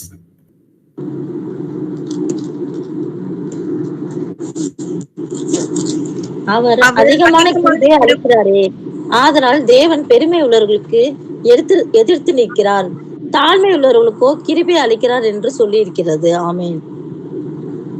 நான் யாரு தெரியுமா, நான் எவ்வளவு பெரிய ஆளு, எனக்கு என்ன பேக்ரவுண்டு, என்னால முடியாத விஷயம் ஏதாவது இருக்குதா அப்படின்ட்டு சில பேர் வாயார சொல்லுவாங்க, சில பேர் மனசுல நினைப்பாங்க. அது வாயில சொன்னாலும் சரி, மனசுல நினைச்சாலும் சரி, உள்ளந்திரியங்களை ஆராய்கிற தேவன் நம்முடைய கர்த்தராக இருக்கிறார். அவர் சொல்றாரு, அவர் அதிகமான கிருபை அளிக்கிறாரே, அதனால் தேவன் பெருமை உள்ளவர்களுக்கு எதிர்த்து நிற்கிறார். நம்ம ஒருவரை ஒருவர் பண்ணதான் அழைக்கப்பட்டிருக்கோம். நான் உன்னோட பெரியவன், நீ என்னோட பெரியவ, உனக்கு ஒண்ணும் தெரியாது, எனக்கு எல்லாமே தெரியும்ன்றத இந்த பெருமையான காரியங்கள் நமக்குள்ள இருக்கவே கூடாது. நான் பெருமை உள்ளவர்களை தேவன் எதிர்த்து நிற்கிறார். தேவன் எதிர்த்து நின்னா நம்ம தேவனுக்கு விரோதி. தேவனுக்கு விரோதியா இருக்கிறவங்க எப்படி பரலோகத்துக்கு போக முடியும்? தாழ்மை உள்ளவர்களுக்கோ கிருபை அளிக்கிறார் என்று நாம் வாசிக்கிறோம். 1 யோவான் 2ஆம் அதிகாரம் வசனம் 16 வாசிக்கலாம். 1 John 2:16. ஏனெனில் மாம்சத்தின் இச்சையும் கண்களின் இச்சையும் ஜீவனத்தின் பெருமையும் ஆகிய உலகத்தில் உள்ளவைகள் எல்லாம் பிதாவினால் உண்டானவைகள் அல்ல, அவைகள் உலகத்தினால் உண்டானவைகள். ஜீவனத்தின் பெருமை, இந்த காரியங்கள் எல்லாம் உலகத்தினால் உண்டானவைகள். இதுக்கும் நமக்கும் சம்பந்தம் இல்லை. இதெல்லாம் இருந்துச்சு அப்படின்னா பரலோகம் நோக்கும் நமக்கும் சம்பந்தம் இல்லை. இதெல்லாம் பிதாவினால் உண்டானவைகள் அல்ல அப்படின்றத பார்க்கிறோம். நான் எதுக்காக டிஸ்கஸ் பண்றோம் அப்படின்னா, நம்ம மாறவே இல்லை, நான் இன்னும் பெருமையா தான் இருந்துட்டு இருக்கிறேன் அப்படின்றதுக்கு யாரையும் சொல்றதுக்காக சொல்லப்படவே இல்லை. சுபாவத்துல சில விஷயங்கள் இருக்கத்தான் செய்யுது. அதை நிதானித்து அறிவதற்காக தான் இந்த வசனம். ஏன்னா இது எனக்கு சொல்லப்படலை, இது யாருக்கும் சொல்லப்படுதுன்ற அந்த எண்ணம் நமக்கு இருந்துச்சு அப்படின்னா நம்ம மனம் திரும்பவே நம்ம முடியவே முடியாது. இது எனக்காக சொல்லப்பட்டிருக்கு, ஏதாவது ஒரு மாற்றத்தை இந்த வசனத்தின் மூலமா நான் புரிஞ்சுக்கிட்டு இருக்கேன், நான் என் வாழ்க்கையில கொண்டு வரன்ற உணர்வு நமக்கு என்னைக்கு வருதோ கண்டிப்பா கர்த்தர் நம்முடைய ஜெபத்தை கேட்கிற தேவனாக இருக்கிறார். நம்மை அரவணைத்து அவர் நம்மை அவரோட எப்பொழுதும் இருப்பதற்கு வைத்துக் கொள்வதற்கு ஒரு ஆயத்தமா இருக்கிறார் பார்க்கிறோம். ரோமர்ல 12ஆம் அதிகாரம் வசனம் 16 வாசிக்கலாம். ரோமன்ஸ் 12:16. ஒருவரோடு ஒருவர் ஏக சிந்தை உள்ளவர்களாய் இருங்கள், மேட்டிமையானவைகளை சிந்தியாமல் தாழ்மையானவர்களுக்கு இணங்குங்கள், உங்களையே புத்திமான்கள் என்று எண்ணாதிருங்கள். ஆமென். சில டைம் என்ன ஆகுது அப்படின்னா, எனக்கு வசனம் தெரிஞ்சு போச்சு, எனக்கு சத்தியம் தெரிஞ்சு போச்சு, ஒரே தேவனம் தெரியும், ஞானஸ்தானம் தெரியும், தசமபாகம் கணக்கு தெரியும், கட்டட சபை தெரியும், இந்த விஷயங்கள் எல்லாம் சிலை வழிபாடு எனக்கு பத்தி என்னன்னு தெரியும். அப்போ நான் போய் மற்றவங்களுக்கு சத்தியம் சொல்லும் பொழுது நான் சொல்ற விஷயங்களை அப்படியே ஏத்துக்கணும்ன்ற சில டைம் மனப்பான்மை நம்ம எல்லாத்துக்கும் இருக்கத்தான் செய்யுது. ஆனா ஆண்டவர் சொல்றாரு, நான் சொன்னா கேட்கணும் அப்படின்ற எண்ணங்களும் சில டைம் சில பேருக்கு வந்துருது. அது சத்தியத்தை சொல்ற வைராக்கியமா இருந்தா பரவாயில்ல. ஆனா சில டைம் அது பெருமையான காரியங்களும் உள்ள வந்தது. எனக்கு தெரியும், எங்க வீட்டுல இருக்க சின்ன பசங்களுக்கு கூட சத்தியம் தெரியும், ஜாஸ்தியா தெரியும். உங்க வீட்டுல இருக்கிற 70 ஆளுங்க கூட தெரியாம இருக்கேன்ற மாதிரி சில டைம் பெருமையான காரியங்களும் அது வார்த்தைகள் மூலமா அது வந்துருது. சோ மேட்டிமையான சிந்தைகளை நம்ம உள்ள வரக்கூடாது என்று சொல்றாரு. ஒருவரோட ஏக சிந்தையாயிருங்கள், மேட்டிமையானவர்களை சிந்தியாமலும் தாழ்மையானவங்களுக்கு இணங்குங்கள், உங்களையே புத்திமான்கள் என்று எண்ணாதிருங்கள். இப்போ நாம் இன்னும் வளர வேண்டியது நிறைய இருக்கு. ஒருவேளை உங்களுக்கு ஒரு 100 வசனம் தெரியும் அப்படின்னா, அப்ப அந்த 100 வசனம் நம்ம கீழ்ப்படியணும். இப்ப சில பேருக்கு ஒரு 10 வசனம் தான் தெரியும், அப்ப அந்த 10 வசனத்தை அவன் கீழ்ப்படியணும். உனக்கு 10 வசனம் தான் தெரியுமா, எனக்கு இவ்வளவு தெரியுமே அப்படின்ற மாதிரி அந்த பெருமையான எண்ணங்கள் உள்ள வராம நம்ம இருந்தோம்னா புத்திமானதை நம்மளுடைய ஆத்மாவை நம்ம காத்துக்கொள்ள முடியுறதை பார்க்கிறோம். அடுத்தது வெளிப்படுத்தல் 3:20 வாசிக்கலாமே. ரெவலேஷன் 3:20. இதோ வாசற்படியிலே நின்று தட்டுகிறேன், ஒருவன் என் சத்தத்தை கேட்டு கதவை திறந்தால் அவனிடத்தில் நான் பிரவேசித்து அவனோடு போஜனம் பண்ணுவேன், அவனும் என்னோடு போஜனம் பண்ணுவான். ஆமென். நம்ம எல்லாரும் ரட்சிக்கப்பட வேண்டியது கர்த்தருடைய சித்தம். ஒரு ஆத்மா கூட வீணா போயிடக்கூடாது. எல்லா ஆத்மாவும் ரட்சிக்கப்படணும்னு தான் கர்த்தர் வானத்துல இருந்து கீழே இறங்கி வந்திருக்கிறார். ஆனாலும் மனம் திரும்பணும், நம்ம எல்லாரும் மனம் திரும்பி பக்கத்துல போகணும்னு சொல்லி இன்னைக்கு வரைக்கும் அவர் காத்து கொண்டே இருக்கிறார். ஏன்னா நம்ம முழுமையா மனமாற்றம் அடையல, நம்ம மனமாற்றம் அடைந்து பக்கத்துல போயிட்டே இருக்கோம். ஏன்னா பர்ஃபெக்ஷன் இட்ஸ் ப்ராசஸ் அப்படின்னு நம்ம பார்க்கிறோம். நம்ம இன்னைக்கு பரிசுத்தமா இருக்கேன், நாளைக்கு இன்னும் பரிசுத்தமா மாறுறேன்னு சொல்லிட்டு நம்ம என்ன பண்றோம், பரிசுத்தத்துக்குள்ள போயிட்டே இருக்கிறோம். ஆனா செய்த பாவத்தையே மீண்டும் மீண்டும் செய்து கர்த்தரை துக்கப்படுத்தி கொண்டிருக்கிறோம். ஆனா ஒரு விஷயம் தெரியல, புதுசா இன்னைக்குதான் எனக்கு வெளிப்பட்டு இருக்கு இது பாவம்னு சொல்லிட்டு அந்த பாவத்தை என்ன பண்றேன், மனம் பறிக்கிடுறேன், மனம் திரும்புறேன், திரும்ப செய்யாம விட்டுறணும்னு சொல்லி விரும்புறேன். ஆனா மீண்டும் மீண்டும் அதே பாவத்தை செஞ்சுக்கிட்டு கர்த்தரை துக்கப்படுத்துகிற பிள்ளைகளா இருந்துட்டு இருக்குமே தவிர இன்னும் முன்னேறல. நான் அப்படியே அதே ஸ்டாக்னண்டா பரிசுத்தமா இருக்கிறேன், நானும் அப்படியே தான் இருந்துட்டு இருக்கேன். இன்னும் மனம் மாறவே, இன்னும் வளர்ந்து வரவே இல்லைன்னு புரிஞ்சுக்கிறோம். ஆனா அந்த சொல்றாரு, வாசப்படியில் நின்று தட்டுகிறேன், ஒருவன் என் சத்தத்தை கேட்டு கதவை திறந்தால் அவனிடத்தில் நான் பிரவேசித்து அவனுடைய போஜனம் பண்ணுவேன், அவன் என்னுடைய போஜனம் பண்ணுவான். எவ்வளவு பெரிய ஸ்லாக்கியத்தை கொடுத்திருக்கிறார்னா, அவர் நமக்காக எதிர்பார்த்து கொண்டிருக்கிற தேவனா இருக்கிறார். கதவை தட்டிக்கிட்டே இருக்கிறார், என் புள்ள என்கிட்ட வருமா, என்கிட்ட புள்ள வருமா, அது மனம் மாறிடுச்சா, இன்னும் அப்படியேதான் இருக்குதா அப்படின்னு சொல்லி தட்டிக்கிட்டே இருக்கிறாரு. நம்ம அவரு கதவை திறந்து கொடுக்குறோமா, இல்ல கதவை திறந்து ஆண்டவரே நீங்க வெயிட் பண்ணுங்க ஆண்டவரே, என் மாம்சம் எனக்கு ரொம்ப முக்கியம் ஆண்டவரே, நான் முதல்ல சம்பாதிக்கணும், என் வீடு கட்டணும், அதுக்கப்புறம் என் மாம்ச இச்சைகள் எல்லாத்தையும் நான் நிறைவேற்றணும், எனக்கு கோபத்தை என்னால அடக்க முடியல, அதை முதல்ல நான் கோபத்தை அடக்கிறதுக்கு 6 மாசம் 1 வருஷம் டைம் வேணும், நீங்க பேசுறதெல்லாம் என்னால கேட்க முடியாது, எனக்கு டிவி பார்க்கணும், இன்னும் சீரியல் பார்க்கணும், நான் நிறைய காரியங்கள் என்ன செய்ய வேண்டியது இருக்கு ஆண்டவரே, நீங்க சும்மா என்கிட்ட பேசாதீங்கன்னு சொல்லிட்டு நம்ம என்ன பண்றோம், ஆண்டவர் பேசும் பொழுது அவரை மியூட்ல போட்டுறோம். நீங்க சைலண்டா இருங்க ஆண்டவரே, என்னோட மாம்சத்தின் நிச்சயம் எல்லாத்தையும் நிறைவேற்றிட்டு கடைசியா நான் உங்ககிட்ட வரேன் அப்படின்ட்டு நம்ம சொல்லாம சொல்லி கொண்டிருக்கிற பிள்ளைகளா இருக்கிறோம். வாசிக்கலாம் ஏசாயா 30:18. ஐசாயா 30:18.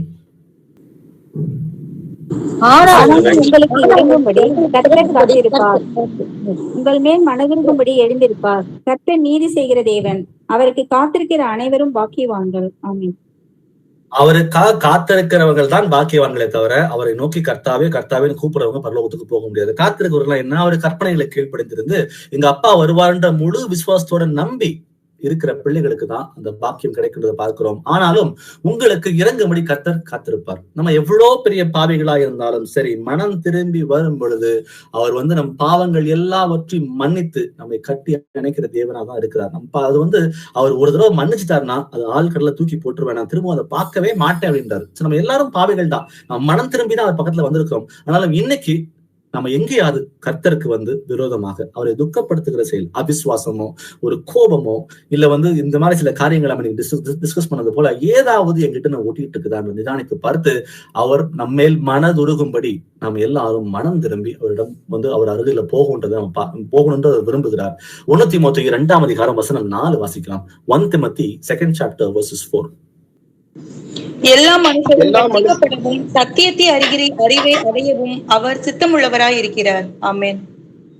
நம்ம ஆரம்பத்துல வாசிச்ச மத்தியில கர்த்தர் நமக்காக எதிர்நோக்கி கொண்டிருக்கிறார். அவர் ஏங்குறார், என் பிள்ளை என்கிட்ட வருமா அப்படின்றத ஏங்குறார். அந்த ஏக்கத்துக்கு பழைய ஏற்பாட்டிலையும் வசனங்கள் இருக்கு, புதிய ஏற்பாட்டிலையும் வசனங்கள் இருக்கு. எல்லா மனுஷரும் ரட்சிக்கப்படவும் சத்தியத்தை அறிகிற அறிவையும் அடைய அவர் சித்தமுள்ளவரா இருக்கிறார்.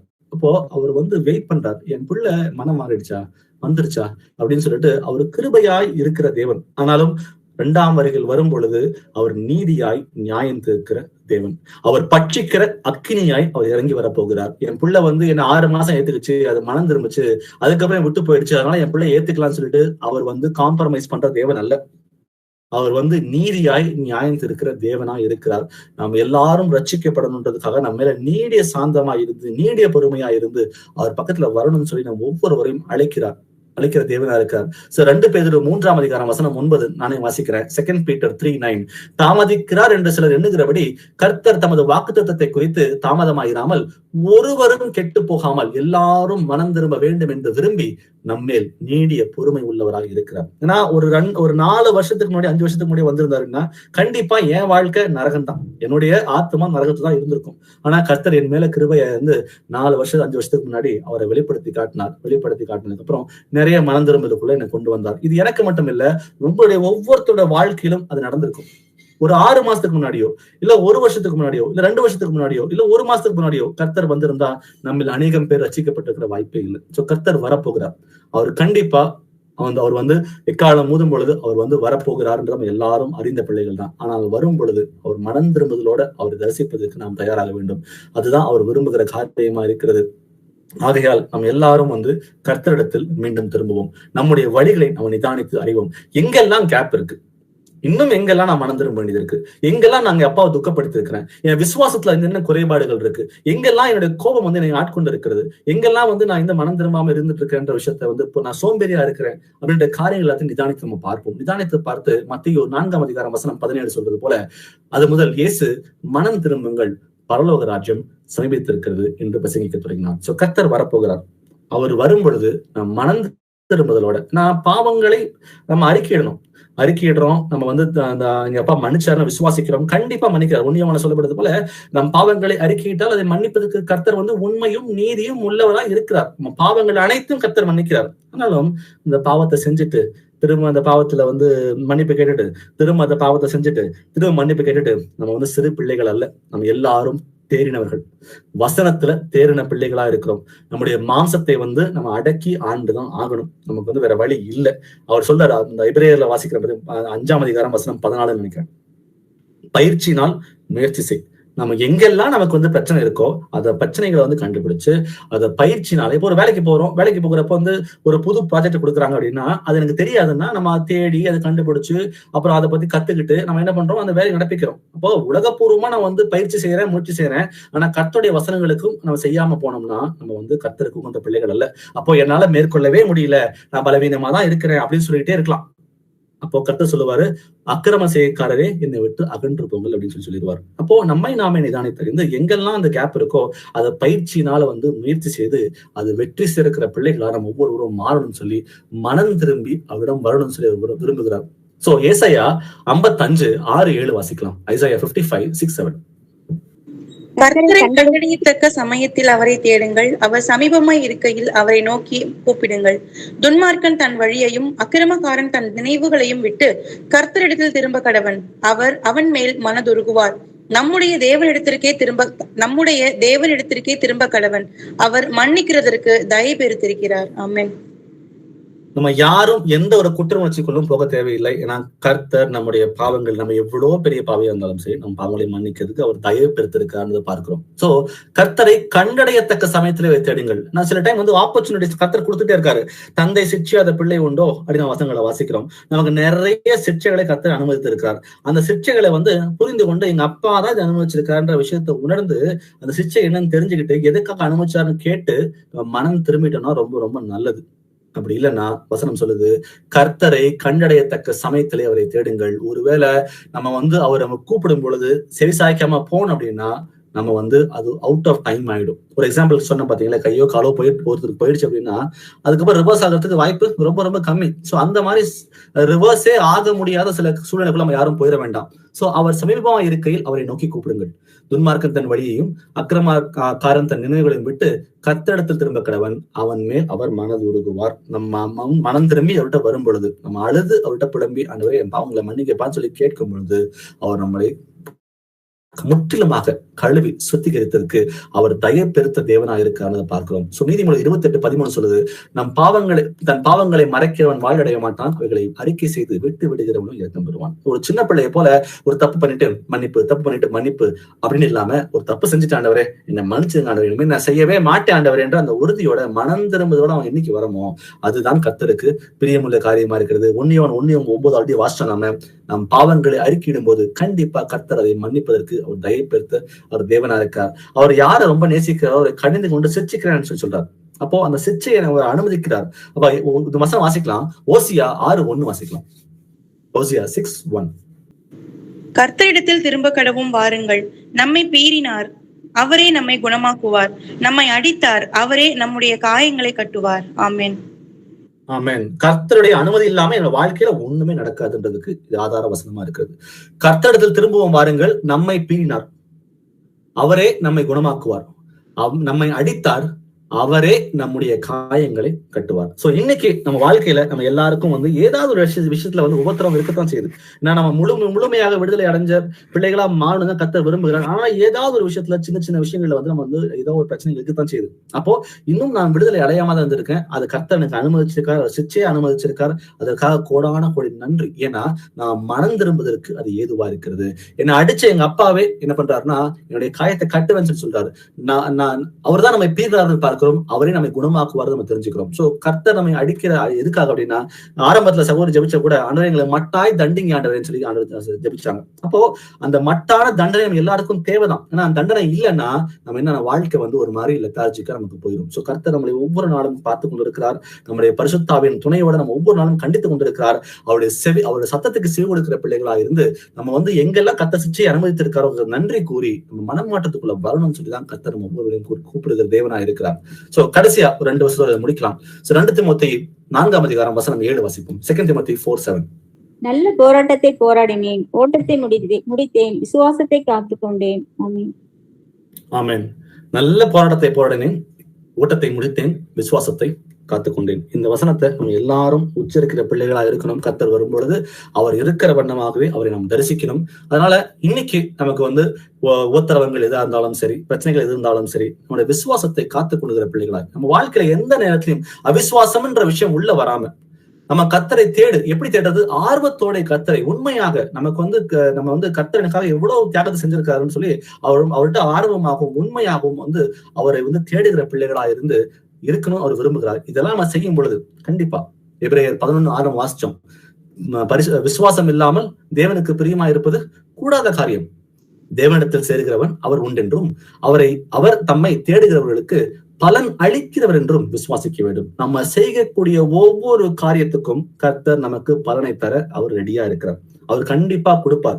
அவர் சொன்னா அது சொன்னதுதான். மேபி நம்முடைய கண்களுக்கு முன்பாக சில காரியங்கள் கிடைக்கல அப்படின்னு சொல்லி யோசிக்கலாம். ஆனா வாழ்க்கையை திரும்பி பார்க்கும் பொழுது நமக்கு எவ்வளவோ மாற்றத்தை கர்த்தர் நமக்குள்ள கொண்டு வந்திருக்காரு. ஒண்ணுமே இல்லாம நரகத்துக்காகவே நியமிக்கப்பட்ட ஜனமா இருந்த உங்களை என்னையும் அவர் கைப்பிடிச்சு தூக்கி எடுத்து இன்னைக்கு உட்கார வச்சு வசனங்களை சொல்லி கொடுத்து அவரோட பிள்ளையா மாத்திருக்காருன்னா கண்டிப்பா என் நாடுகள் என் சத்தத்திற்கு செவி கொடுக்கிறது. அவைகள் ஒரு காலம் கெட்டு போவதில்லை. அப்போ நம்மளை கெட்டு போக கர்த்தர் விடவே மாட்டார். ஆனா கெட்டு போகிறதுக்கு ஒரே ஒரு வழி என்ன அப்படின்னா, நீங்களும் நானும் பின்வாங்கி போனோம்னா கண்டிப்பா கெட்டு போயிடுவோம். அது பின்வாங்கி போகாம இருக்கணும்னா எபிரேயர் 11:6 சொல்றது போல நம்ம விசுவாசத்தோட கடைசி வரைக்கும் கர்த்தரை ஆர்வமாய் தேடுகிற பிள்ளைகளா இருந்து கர்த்தர் வருவார் அப்படின்ற விசுவாசத்தோட நம்பிக்கையோட அவருக்கு அவரை நோக்கி காத்து கொண்டிருக்கிற பிள்ளைகளா நம்ம எல்லாரும் இருப்போம். ஏன்னா கண்டிப்பா நம்முடைய பலன் அவருடைய கூட வருகிறது. Praise the Lord brothers and sisters.